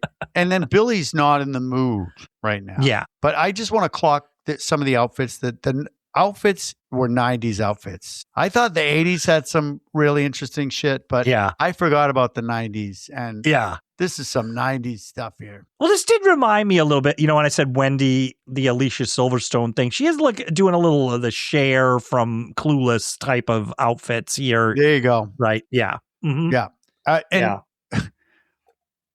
This guy broke into her house, the ex-boyfriend Billy, killed the boyfriend, Michael, and is a lunatic. And all she says is, I don't want to see you for the rest of my life ever. Walks off. Well, he should be being held at the police station. He should be, because just even on the circumstantial evidence, he broke into her house in front of her parents.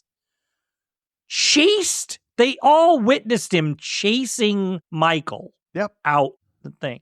And the next day, Michael is found dead or in a coma after being attacked by a lion. So did the police go, well, really? I mean, he was attacked by a lion. So we can't really arrest. Well, I think that Billy's it's not going to, I'm trying hard now. I think Billy is a sociopathosaurus. Oh, right. No.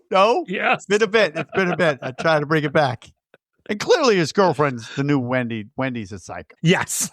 Oh, yeah. And remember when Wendy thinks this is her chance, though, because because Denise is not having it. But we have another scene.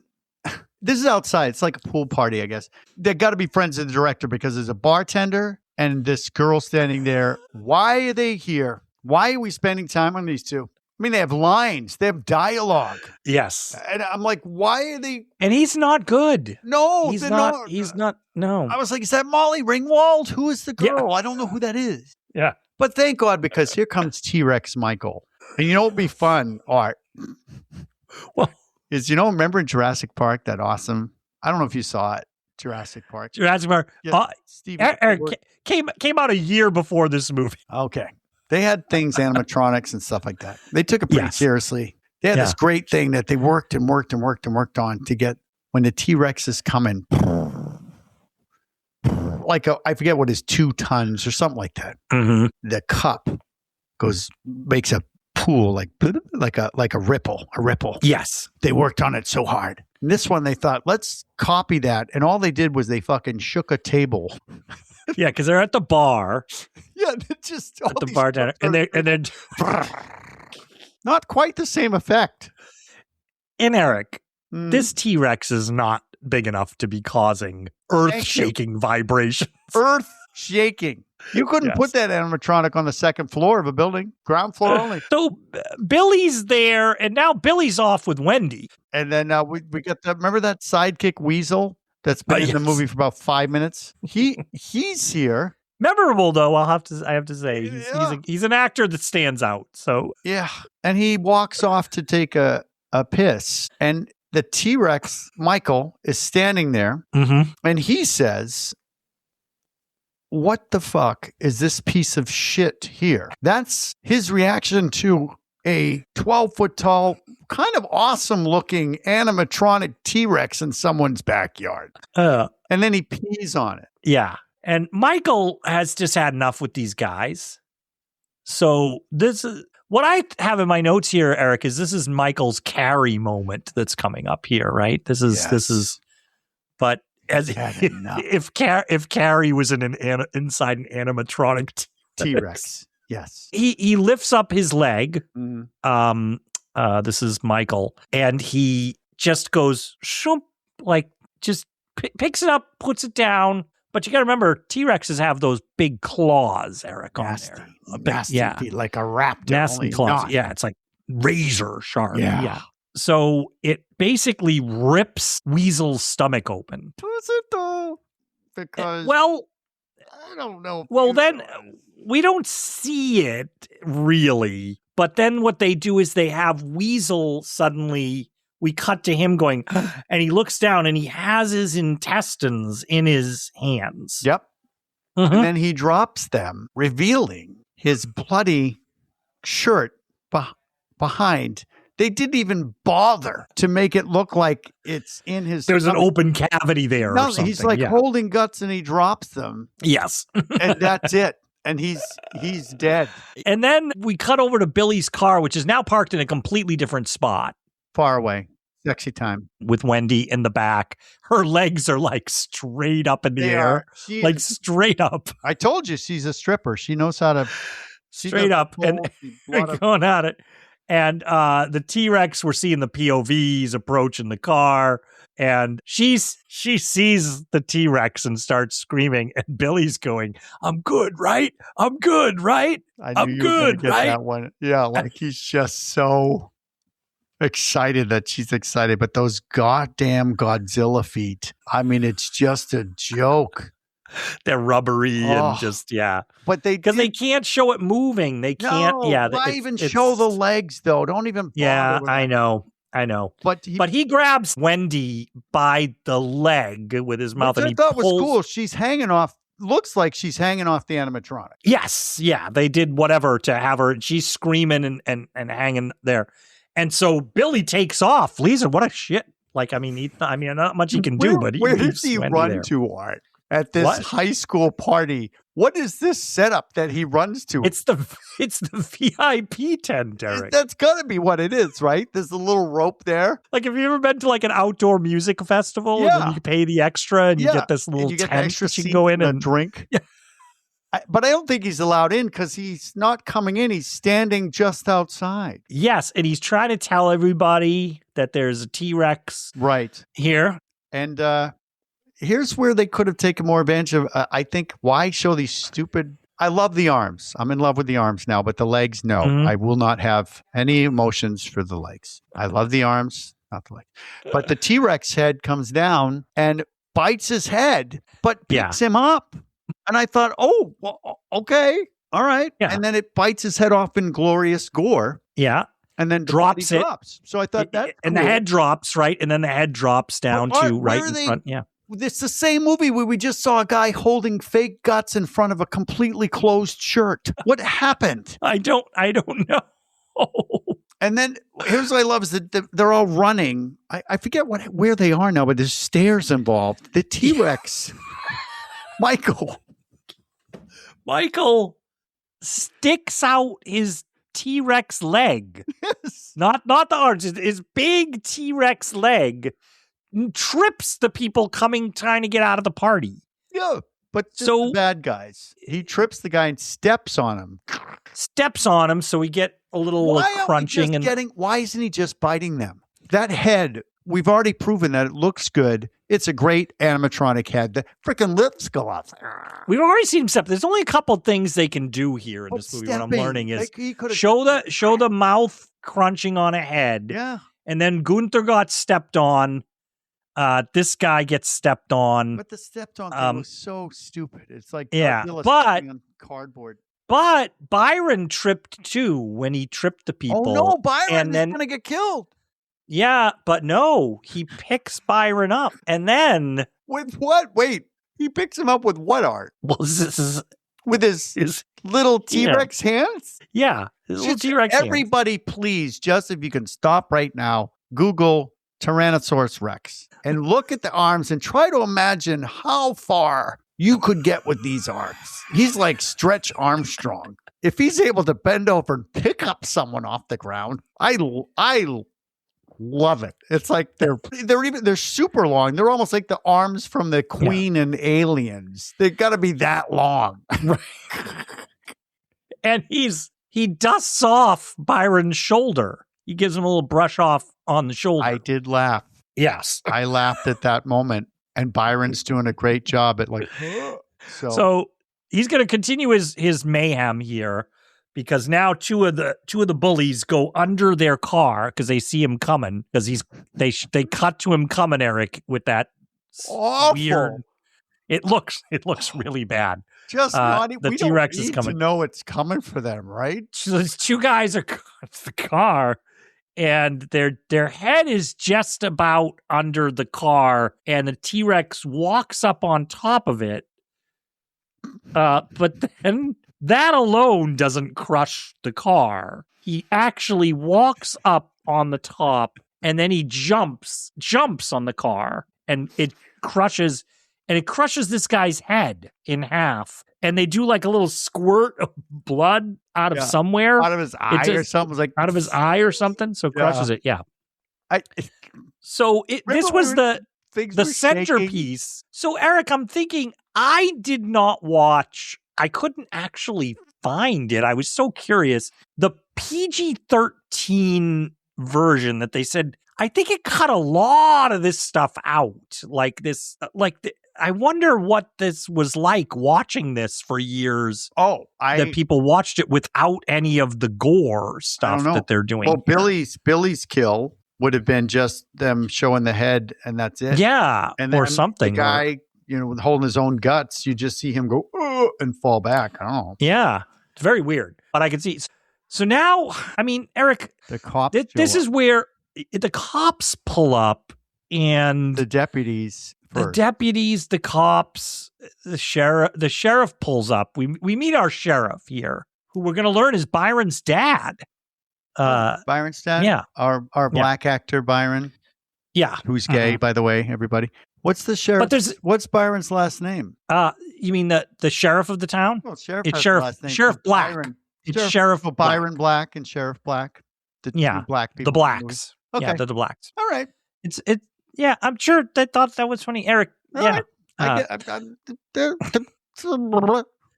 But this is, we can just cut, this is just all played for sort of laughs. We have the two deputies, and I don't think we knew it to this point, but we learned their names, Erik. It's Norville and Neville are our two deputies here. I thought it was racist one and bigot two. Yeah. And because I think you and I like Buck Flowers, but I don't like the dialogue they're giving him here. Cruel and awful. Yeah, homophobic. 90s were people forget 90s was a pretty standard homophobia in movies in the 90s. But also, like, the sometimes corpses. You look back and it was like, yeah. They're making fun of the corpses. Like, well, it ain't. Is that his head? It ain't no watermelon, and yeah. And eating food. Why people think it's funny that you're eating food. I don't get, and they hear a noise remember the bartender in the Molly Ringwald? Well, you asked why they had the bartender in there. They are. Yeah, they're underneath the bar. Yeah. But they're alive. Well, because. And they're survivors. Michael, our beloved Michael, he killed the bullies, but he's still a murderer, by the way. Michael the T-Rex murderer. Murderosaurus. Yes. Murderosaurus Rex. And here's where some dialogue from the cops they're in shock. You're going to have to slap it out of them. And then one of the cops goes, you want me to slap the girl for you, Sheriff? And I was just like, what? What is happening here? Now, I will say this, good for the guy playing. He's an actor I've seen and stuff. I didn't look too deeply into it, but I know you've seen him doing stuff like in movies here and there. But he goes, he's playing it like, these guys. So he doesn't have to sort of play into it. But Sheriff, you mean? Yeah, the sheriff. Yeah. The sheriff, yeah. And I just got the feeling the actor was thinking that of the script and the stuff that they were saying rather than even his character. Yep. But I will point out, I feel it's necessary to say this because this is what I have. One of the guy that I like this actor. This guy, what's his name? Buck Flowers. His line, he says, holy shit, because Byron's here. If you drop anything, don't bend over. And I had in my notes, fucking 90s. Yeah. Like, yeah. I'm like, they deliberately are going hard with the homophobia here. Yeah. It's ugly. It's ugly, I think. But Byron, I like that Byron is owns their Byron's great. This actor is good in this movie and has he's fun. Power. It's not a powerless actor. So he's explaining, he's like, yeah, it's a dinosaur. It picked me up and dusted off my jacket and killed those two assholes over there. And the dad goes, did you take any drugs? He's like, no. It's like, I want everyone at this party tested for drugs because he can't believe it's a dinosaur. And it's a bit, he goes, Norville, you got test him for drugs. I'm Neville. Yeah, it's that's the running bit that they have. Yeah. It's so funny. Yeah. I didn't even remember that. Yeah. Oh, and so what's her name? Wendy? Yeah. Apparently not in the budget to see her death. No, we didn't even see the aftermath of her. We just hear them mention it. We got two dead bodies and a one-legged girl. So, like, But speaking of aftermath, we cut to the warehouse. I can't. So What? So Helga is outside the warehouse, and our big muscular guy we know was killed. He was stepped on. Well, Carl was literally flattened by the T-Rex. So what we have here is a Toontown flattened body. Yes. Completely like a deflated person. No blood. No. Is it Carl? Yeah. I don't know. And you know what would be funny is if she did some quips. And Wachenstein, our doctor here, is psyched about all this. He's super pumped. He's like, look at this. Look at all the destruction. It's working. Our investors. He's talking about investors What? and Why is he doing it? Exactly. Why does he want to put a human brain in a T-Rex animatronic? I think we will find out with one line later on. Yes. But and then they say we got to make sure the boy gets back to the morgue. The boy gets back to the morgue? What? Remember Mike? Mike's body is there still. Oh, right. Yeah. Oh, we got to bring him back to the morgue, sure. Yeah, and they need to find the dinosaur. Yeah, but Helga... So they're going to go back in the warehouse. Yeah, but not before taking their property. Helga rolls up Carl like he's a carpet. And then they don't keep him rolled up. They just drag his awful prop of a body. It's if you got an inflatable doll, you put clothes on it, and then you flattened it with, I don't know, somebody's car. That's what the prop looks like. Mm-hmm. It's just... Yeah, so we're going to cut to Tammy now. She's in her room, and the room starts shaking. Yeah. Because we know that the T-Rex is just... So are all the houses in the neighborhood shaking? That's what I'm trying. They've got to be. Mm-hmm. She's too busy wearing her... I'm not going to spend too much time. The simple pink teddy from the 90s. That's what it is. Yeah. That's it. Well, she's in mourning. She's in mourning, so she wears a pink teddy during the day. Yes. Yep. And underneath your clothes. Has she heard about everybody dying at the party yet? No, I was trying to figure that out. It wouldn't be news. Why would it be news, Art? But like 5 teenagers were killed at a party. Right? No, she's too busy brushing her hair. But the Michael Rex is in the window. Mm-hmm. And there he is. Not a bad, I would say for a goofy movie, not a bad shot. Over her shoulder, she's in the foreground. It looks good. He's in the window. But the parents didn't pick up on that earthquake, didn't see the house shake or move or anything. They're like, what's that sound upstairs? Which I thought was hilarious. Does that sound like she's in trouble? They run up. She screams, yeah. And they go to check and she's gone. Mm-hmm. And the room's in disarray, but yet the window is intact. So they didn't have enough budget to break the house. They couldn't do the King Kong, but with his little tiny T-Rex arms. That's what I thought. I'm like, to see that. Wait. I can only do it for you, but here she is. It's my shot. I'm her, right? Yeah. And then here we go. Yes, the two. Right. Why could? And here they come. Erik is reaching his arms. Erik is doing a very good one-man show of Tammy and the T-Rex. I want here, to by see the way. that. This is. Oh. Yeah. So she's gone. Funny little front legs. Our next show is she's in the barn, in a big ass barn. How did he get her to the barn? How did Michael T-Rex use those little legs? Did he carry her and nobody saw him? In his mouth? Like he's in a suburban neighborhood where he abducts her. I do have a photo. I just want to make sure I'm accurate with. I don't think it's the clothes. She's wearing the teddy. No, she's wearing a robe and a teddy. I think so, yeah. And we get gentle Michael T-Rex caresses. Yeah. So she's up and she's sort of elevated in like a loft, with hay bales. Like she's on the good call, getting her at the same height as that awesome animatronic head. And she, you know, that quick turnaround where you're like, I can't believe it. Oh, I got it. I believe it. Yeah. That's this scene. Because she's this is a scene that I'm sure if people are familiar with this movie, they may have seen this scene. It's something that's widely shared on YouTube as. Is it? I think this scene is something that people are like, this is a weird, crazy, bad movie. It's so crazy. Look at this scene. That's what you're about to experience. I think you would. Yeah, yes, I quite agree. Like if you didn't know anything about it and you showed somebody this scene. I did it with my wife. I showed her this scene.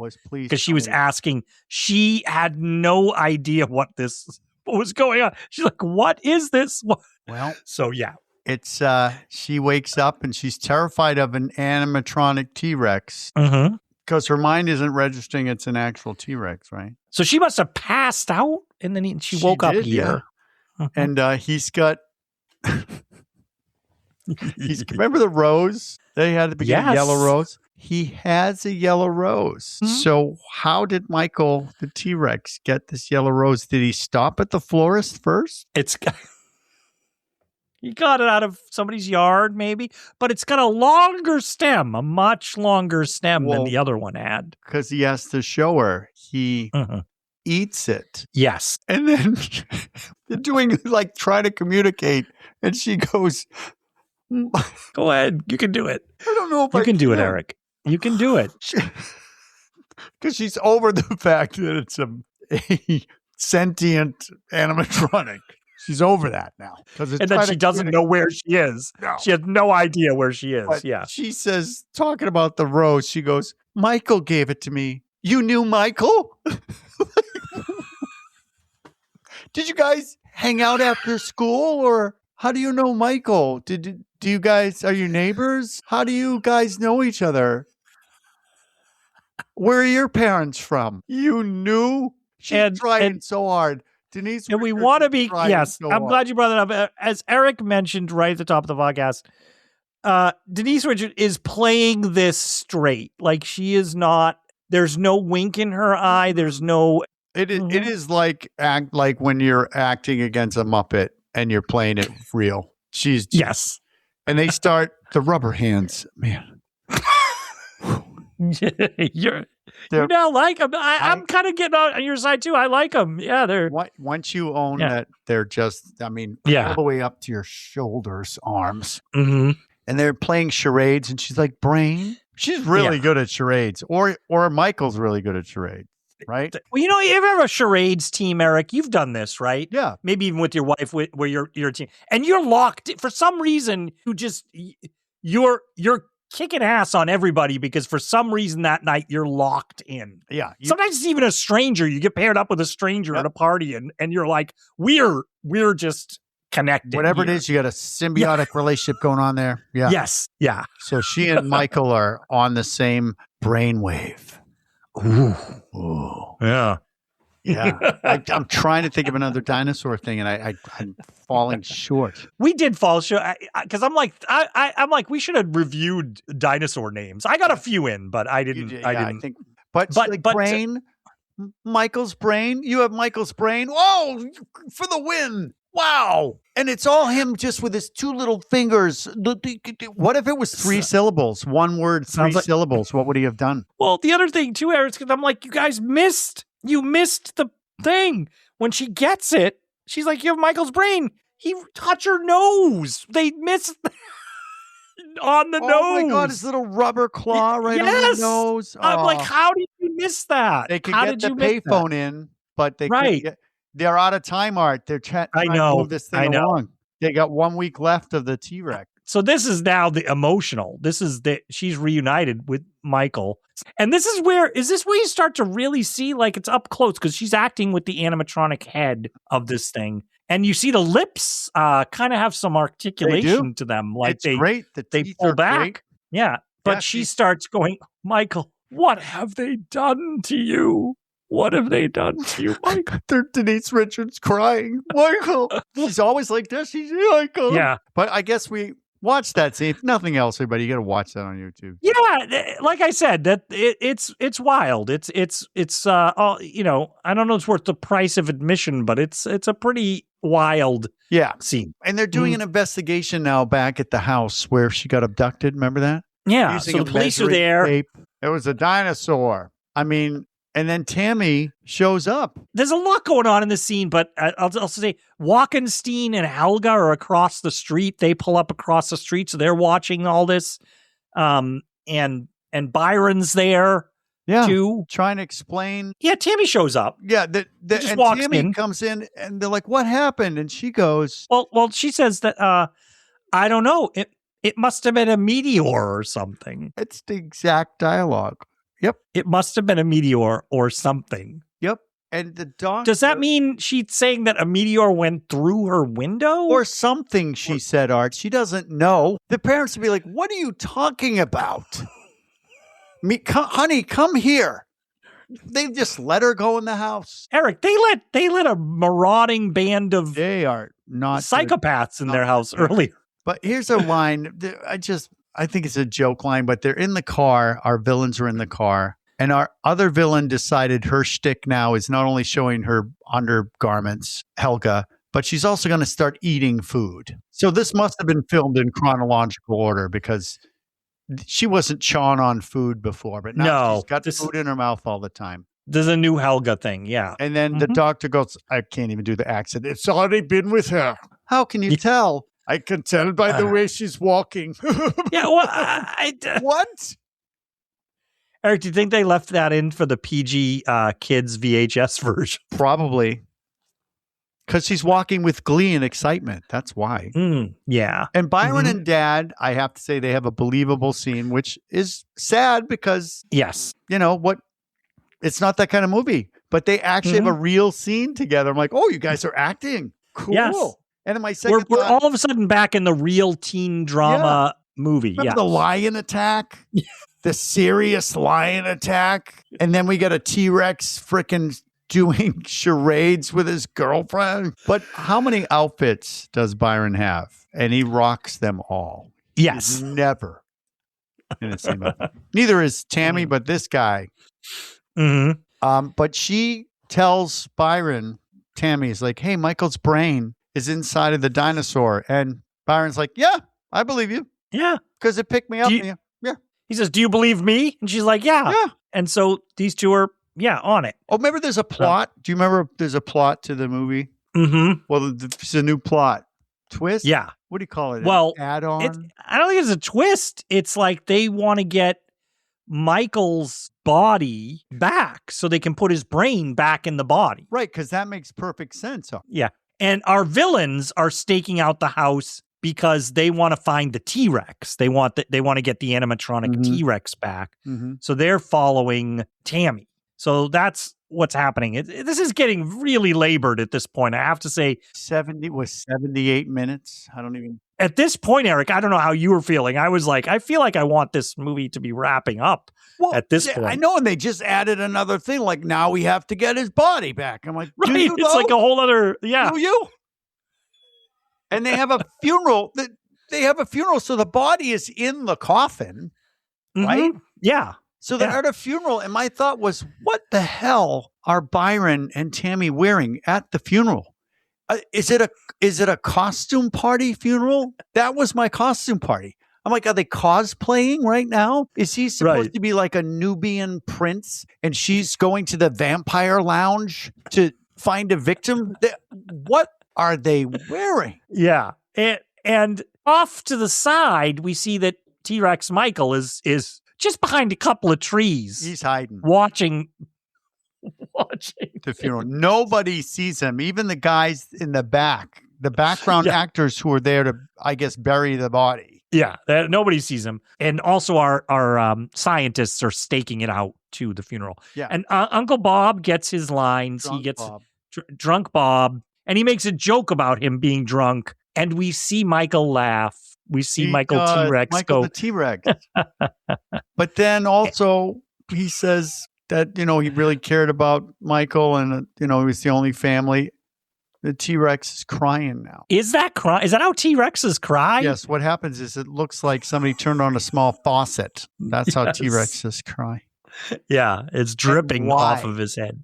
Yeah. Why? Are we supposed to feel any kind of, why you add it? Is it funny that it's crying? So anyways, funeral breaks up and people start to leave, But the plan is they're going to crack open the coffin and get Michael's body out. Yeah, and that's how a put the funeral works, T-Rex Art, back is in. you wait till everybody leaves. And then you can just dig up because they're not going to bury it right away. Those guys are Right. probably on a break. Mm-hmm. Oh, and Yeah. a couple things I noticed. Helga's outfits, my God. Just look up Helga outfits and see if you guys can clock all of her outfits, because why is she always... But I did like the touch. She has a veil on because they're staking out the funeral. But I think leopard print. Yes. Tight skirt, like leather skirt. And I don't even know what they're saying, but the dialogue stinks. And did you notice they can afford the animatronic T-Rex? No, they couldn't. They just happen to have this. They didn't even rent it, I think. Maybe they got it for free. Because the headstones... Don't even put them in, because the headstones that they chose, because they're not at a cemetery, they are wooden. It looks like tombstone, like cowboy headstones. Why bother to even put the headstones there? We know it's a cemetery. What do they have? Their kids do it? Oh my God. It's almost like a school play, and they borrowed it from, I don't know, Christmas Carol. So who goes down into Denise finally decides she's going to do it. They're going to go down there and open up the coffin. And so this did make me go, okay, this is a good little thing here. They crack open the coffin, but you realize it's not going to be good for her to put the brain back in Michael, because he is decayed. And you can see they did a good job on this. I thought this corpse that's sitting in this casket, I thought they did a good job. They did. They had maggots on it. Yes. And then there's rats. The rats are jumping on Denise Richards. Did you notice that? And their little claws, they're hanging on to her garments. Like her gothic garments, her gothic red dress with crosses hanging up. And they're screaming. So in that moment, I did kind of laugh, because I'm like, oh, their plan was get this body. And you're like, oh, okay, clearly. But now the movie's going to continue, because they're going to have to find another body. Oh, good Lord. It's going to go on forever. But luckily, guys. Yeah, the bad guys come in. Is this where Wachenstein is like, your boyfriend's going to be able to live forever in that T-Rex. He'll be immortal. And I think he's locked on this, you can be immortal type of stuff. So that's I his think plan is... Because I think even when he and Helga were watching the funeral, remember, he was like, nobody will be able to have to worry about this anymore after my invention. People won't die. And then he's like, even pets. We could do it with pets. But first we have to put it in an animatronic T-Rex for no reason. Yeah. But so there's a big struggle, and they end up getting the better of Helga and Dr. Wachenstein. I don't even understand how that happens, because the T-Rex comes over. Knock them in. They knock them into the thing, but then they tie them up and gag them. And they acquire a big yellow truck that's big. Well, that was brought by the scientists. They brought it because they thought they wanted to capture the T-Rex. So they pulled up in that to the funeral. So they said, well, we got to get another body.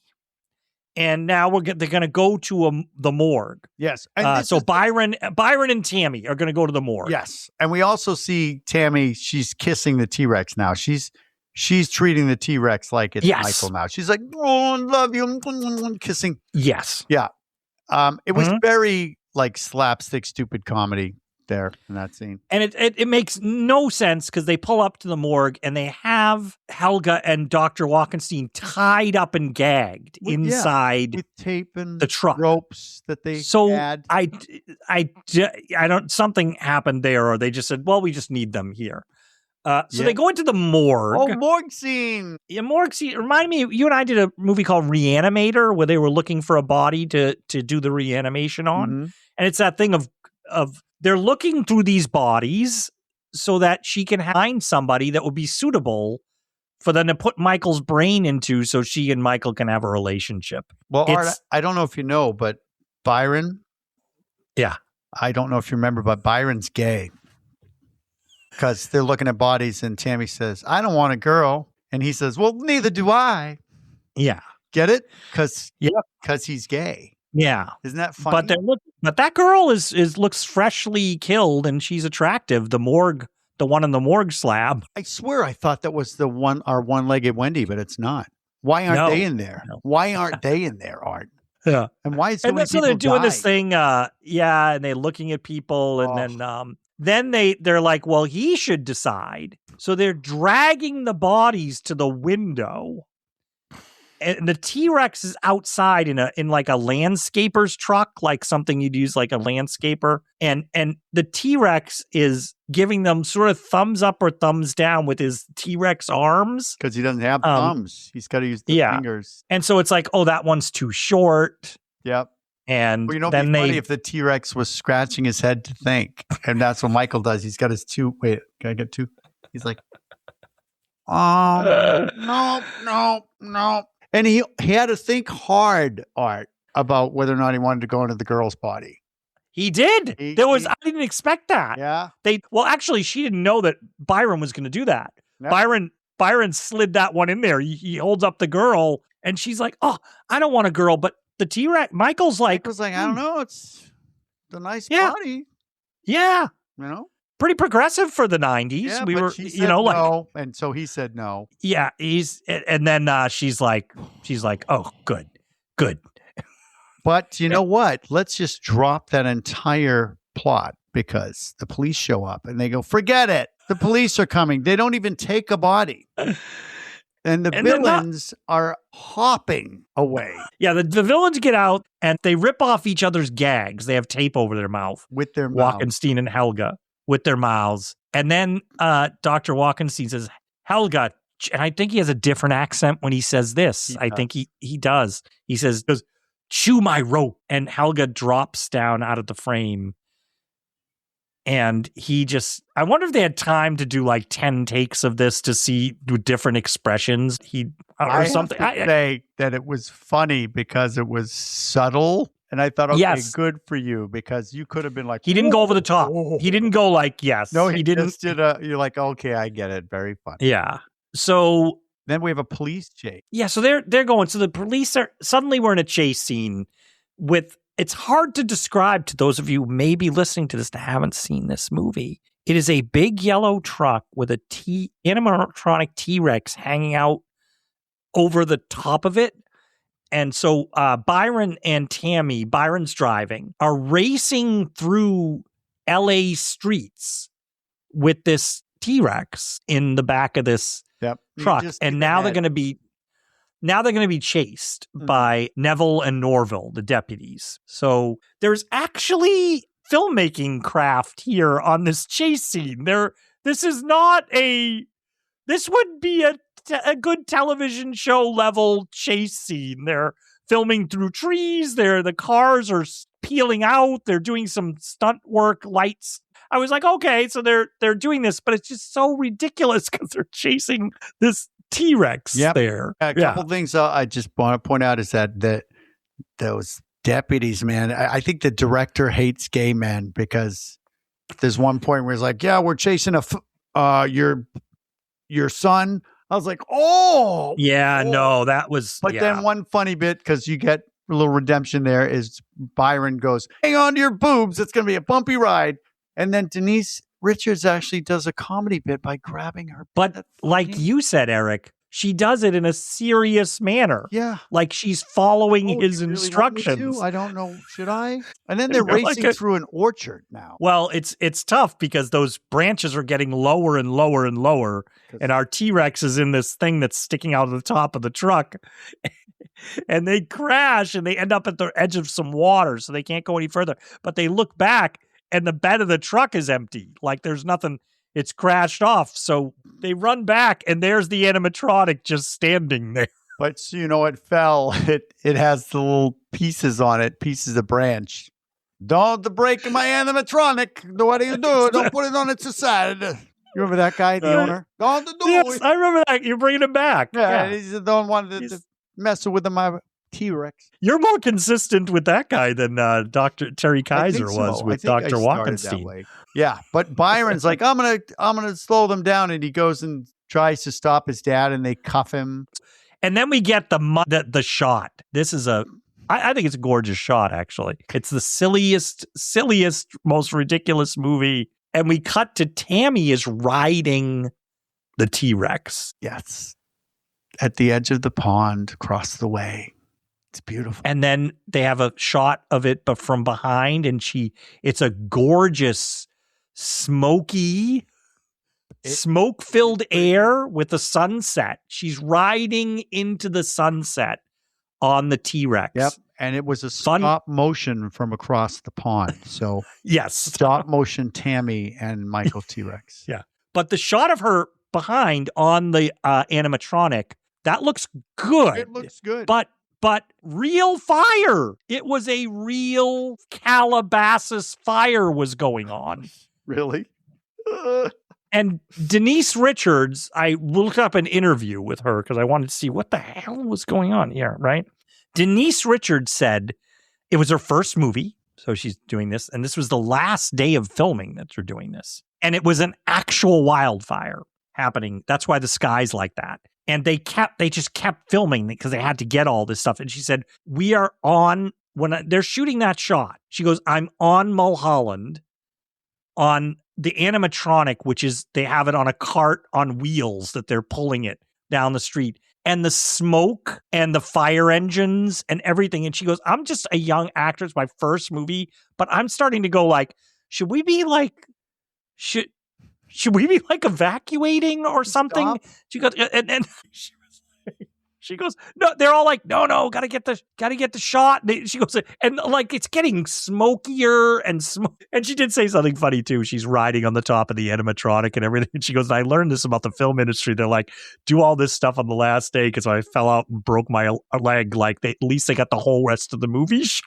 Oh, true. You know what I mean? Like, at least they got that shot and she fell off. She goes, they'd be like, well, we got all the other footage. So, and you pointed out it's a good looking shot and they didn't even pay for that effect. So no, and ended up good. One of the cops is like, damn, that girl can ride. Like, and she says, that's a good boy, Michael. Oh, and I don't know if you remember, but remember Byron? Yes. Yeah. Character? Yes. Well, I don't know if you know, but he's gay. So he's on a bike now. Yes. And he's got the entire biker's outfit. Like you're in a tournament. I didn't know it was him at the start of the scene. I didn't know who this was. Is that Byron? But because he has a complete outfit even when he's bicycling. Yes. Because he's gay. And they're at the barn. Remember the barn? Yeah. Tammy and the T-Rex. Yeah. And there is a moment where they're sleeping and they're spooning. They're spooning. Yes. The dinosaur and Tammy are spooning. Yes. And he has his little, now not little hand on her butt. So it's wonderful. It's just dialogue. Yeah. To cut to the matter, Erik, because we got to get through this. We're so close. Is the sheriffs followed him? Neville and Norville followed Byron. Nobody followed me. Oh, I don't know how he didn't see them because we saw them him. like right behind him. And so they tell his dad. His dad shows up, and so they're all outside the barn. And so then the scientists show up too. Yep.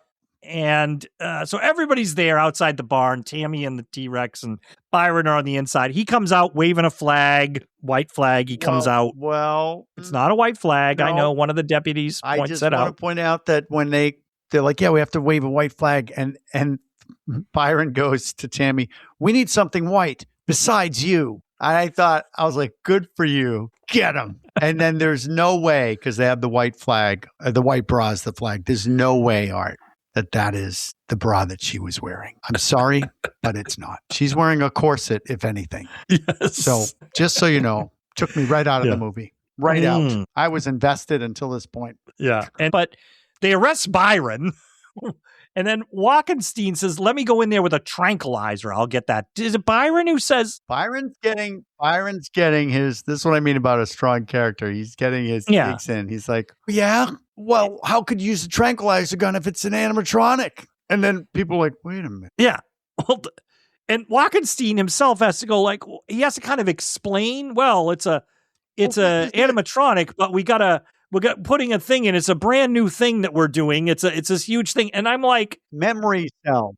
This is like the director realizing the script doesn't work on the spot. Like, how are we doing this? Like, why is he after him? Oh, yeah, because they're doing something with memory cells, blah, blah, blah, blah, science. So the sheriff... Science is generous. Science is generous, Erik. Use your tranquilizer gun that looks like it came out of the movie Logan's Run. Right. But here's a fun quip. What is it? They're all looking at that huge gun that he takes out. He's like, yeah, it's a tranquilizer gun. It looks big, but they said they don't make small tranquilizer guns, which I thought was a funny line. But this is where I told you, Erik, he's suddenly put on this Mel Brooks as the 100-year-old man voice. Like he's like, who's this Michael? I don't know any What are you Michael. talking about? I don't know, Michael. What are you talking about? Yeah, I agree. He did no homework. None. Yeah. Drop the accent, dude. And so Dr. Wachenstein and Helga go into the barn. You mean that crazy doctor and that lanky bitch? Yeah. That's a quote from the movie. That's not Erik. That's the line. It's not me. That guy made that up. He doesn't like the fact that she's tall. I like tall. Mm-hmm. Yeah. And so Helga and the doc go into the barn. Erik. That's not Erik, everyone. It's true. It's true. I just wanted to be clear, Erik, that was not you. No, it's true. It's true. That wasn't me.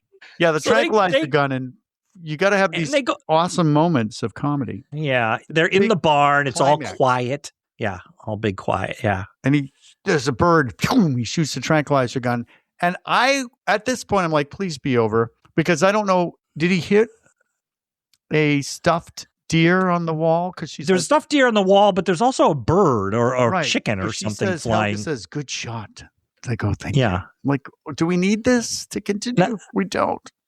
Yeah, and then he turns around and he's just looking like, suddenly we're in a horror movie, Erik. Suddenly we're in like a legit horror movie. Legit. The way that this guy's acting. Him and Helga, they're both like looking, because the animatronic is there. Yep. And he's got a gun, and it's a T-Rex that's torn people apart. It's one of those, I'm going to wait for the monster to kill me. He just stands there and he's like, oh, Instantly the T-Rex, Michael, takes a chunk out of whatever it is in front of that actor that's pretending to be his stomach. It's like it's 3 feet in front of him. It looks like they took a cardboard box, put it under a sweater, put it in front of him, and then whatever's in there, the T-Rex pulled it out. I mean, it's so bad.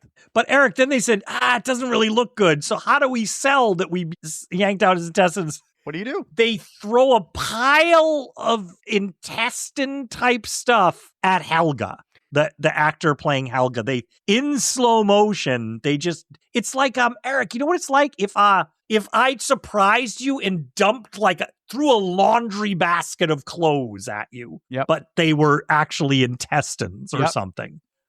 And she does run away. And you're right about the slow motion. Why is this in slow motion? And I'll tell you why.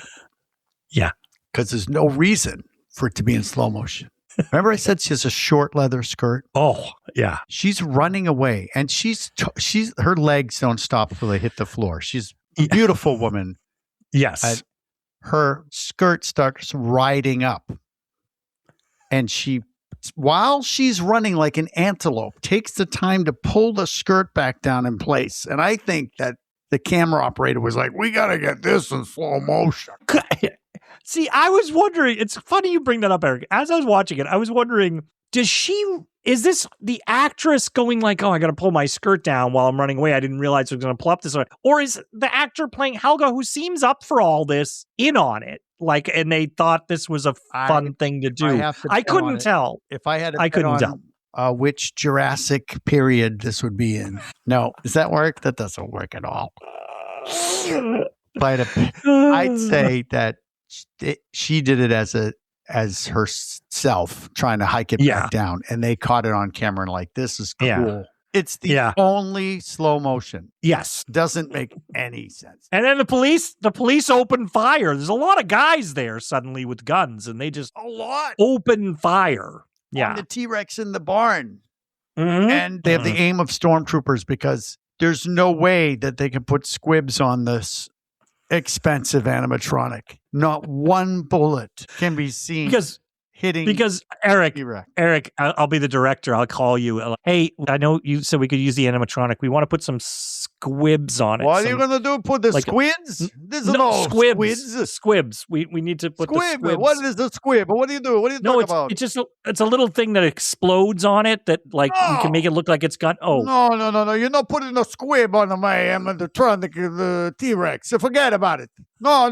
I take it now. I take it right home. I'm going to take it home. There's no squid. You put no squid on it. Squid they put on it. And it's an emotional moment here because she runs off. It's the end of King Kong moment. Yeah. Oh, It was Beauty that killed this beast. Yep. She was selling it. Yeah. So she's acting with the animatronic head. His eye. I don't think the eye on the animatronic closes completely. So I have a better animatronic. I know. I don't think that eye closes all the way. Yeah, but I don't think it closes all the way on this one. Yeah. Halfway. Yeah. And why is Helga still there? Why didn't she run off? She seems like she's team. Helga's crying. Good guys. Helga's moved Bullshit. by this. Bullshit. Yeah. And Michael, can you hear? All I could think of was doing like a Papa, can you hear me? Oh my God. Michael, can you hear me? Are you still a T-Rex? Is your brain functioning? Do you think we could have sex? Speaking of musical podcast, you're coming up with songs. So later, this is later. How later? So she comes home later. I don't know. Happy. She seems happy. Wicked happy with. She comes home. Her parents are out front and parents are hey, outside. honey. And yeah, they seem to know what's going on because they're good point. They're like, I don't know. She's up there with that thing. Yeah. Like, wait. Yeah. What? The parents are okay with this? So she seems incredibly happy after we just saw her devastated. Super happy. And she goes upstairs. She comes in her room, clicks on the computer, and it whirs to life. And there's a whole computer setup and a video camera. Yeah, like the one you hold on your shoulder video camera. Yeah. And she's looking into it for some of this. You know, I know you have your T-Rex OnlyFans label down there, but this is it. She's talking to the camera, so we're getting a POV, which happens also in Starship Troopers. Oh, yeah. So we getting Michael's voice. Michael's voice, which we haven't heard. This actor hasn't even existed. Yeah. Since when he got mauled by the lion. So now it is Paul's voice. Paul Walker, yeah. And she's like, hey, he's like, oh, I miss you so much. And she goes, do you want the usual? He goes, desperately. And she pours a drink, like a stiff, like 6 ounces of solid whiskey. But Erik, how does he drink what's going on? Well, guess what, Art? Remember that brain? Yes. That was in that intricate setup with device. Yes. Mm-hmm. She has it set up. And his brain's it looks like it's on ice or something. It's like in a little cauldron of ice. And she pours the drink onto the brain. Yes. It's got all the probes coming. Yeah. Oh, he's like, oh, and yeah. He's like, oh, yeah, baby. And his voiceover is. Oh, he's really like, this is the effect of alcohol on the brain. Ooh, nice. Directly on the brain. But she says, just in case, I think it's thrown away so quickly, but she says, oh, they found the frozen bodies of those skiers that were lost. And he's like, yeah, great. Wait, we can use those bodies for what? Yeah, this is like a whole other movie here. It is a whole other movie because she's incredible at science. Yes. It's a whole other movie with her trying to find bodies for his brain, I guess. They're on the lookout. Why didn't T-Rex 2 come out? Mm-hmm. Search for bodies. But it's not over yet. Oh, no, it's the not. Movie. No. So it's not like, haha, oh, here it is, and now we get it. No, because they have Denise Richards. Mm-hmm. Yeah. She says, so, do you want a little action? What? What? I was the same as you, Erik. I'm like, what's happening here? I was a little nervous. I'm like, wait, what? Is she going to take the brain over to dress the brain up in a little, take that little condom out and put it over the front of the camera?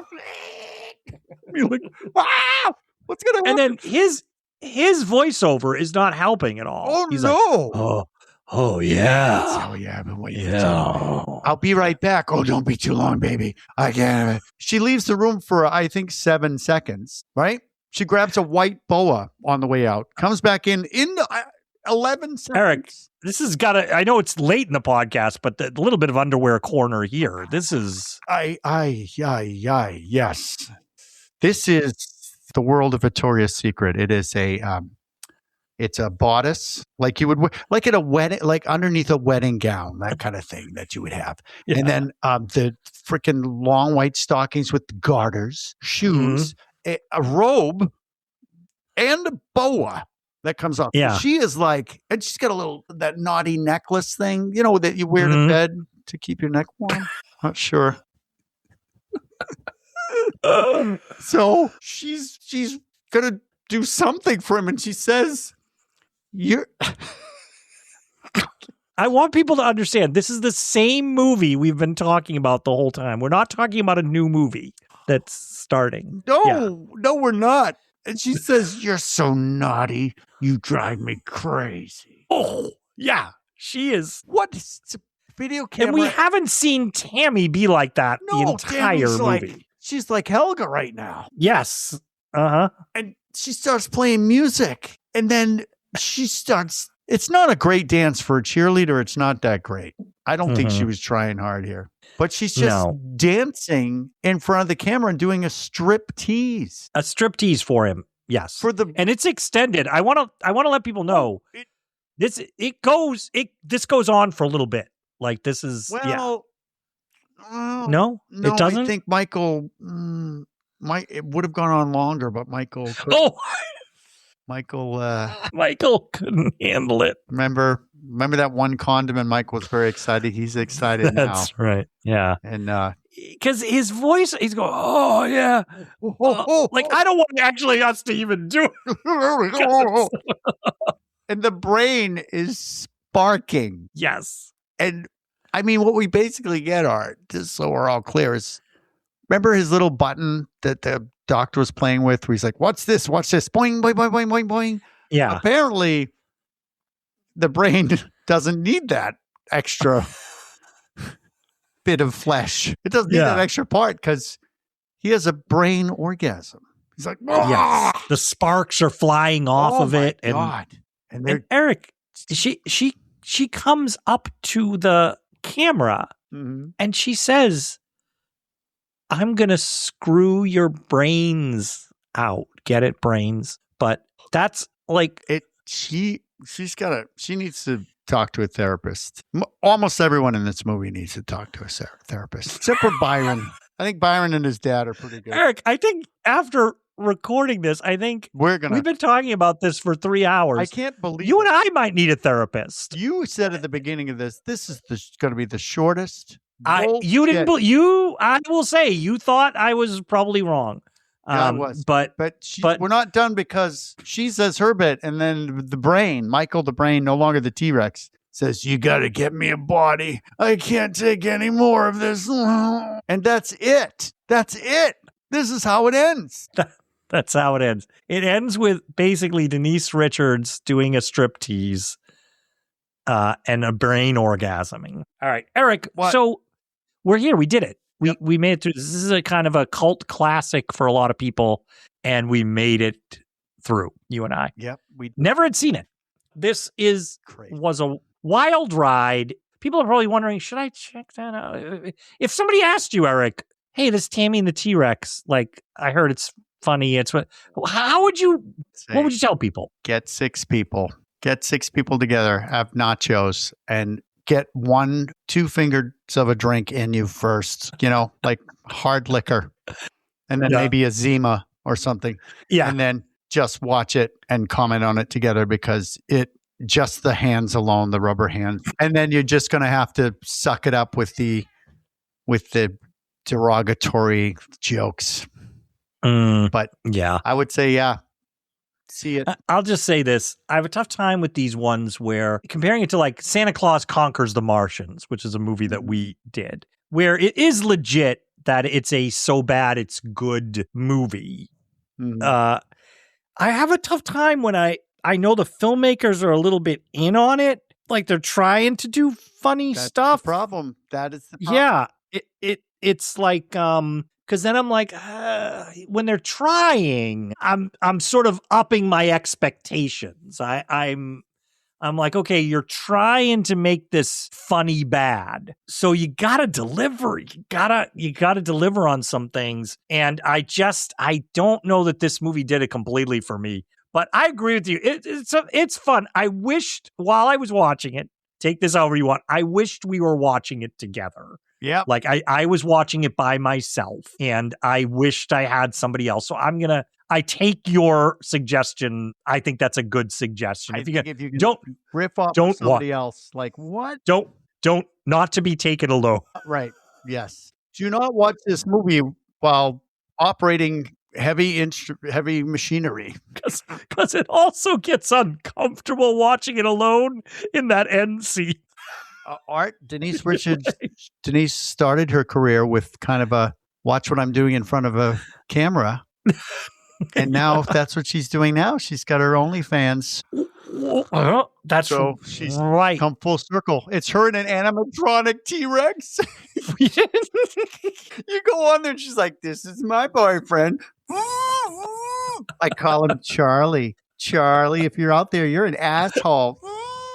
But I will say, we didn't really mention in the podcast about Denise Richards, and I'm like, think about this is 94, Eric. Just a couple of years, right, from this, she's a Bond girl. Like, she's a huge star. Like, Wild Things was Wild Things would have been like 97 or something, or 98, or like, so in a couple of years, she's making movies with Pierce Brosnan as Bond. Like, she had a time, but she's not, let's be honest. She didn't get hired at all for her acting chops. She's just all teeth and confusion. Yes. What do you mean? All right, Eric, I mean, you and I, this is a tough one. Like we both said, this is a weird one.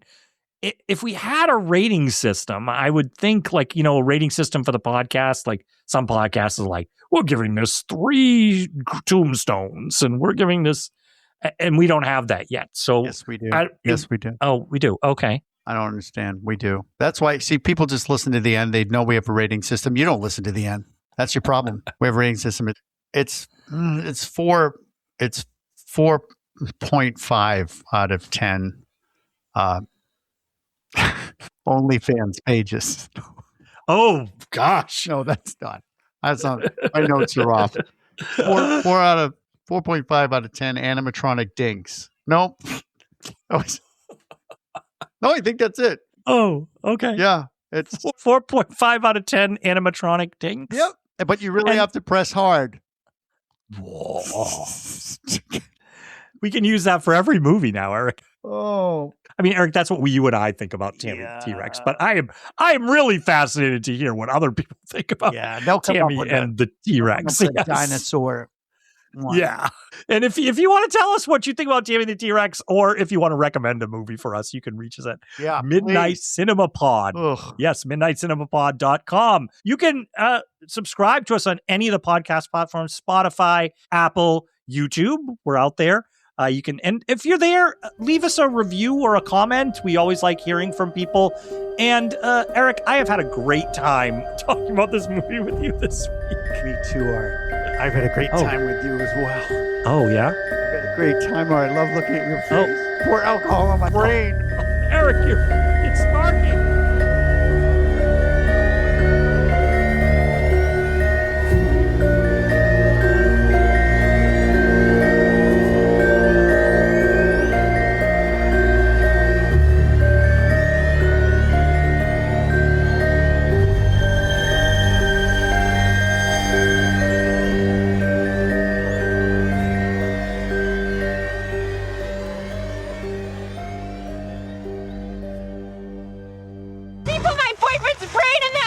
Well, we're doing Tammy and the T-Rex, or I'm seeing this little picture here. That looks ridiculous. What? That's an animatronic. That is a full working animatronic, Lola.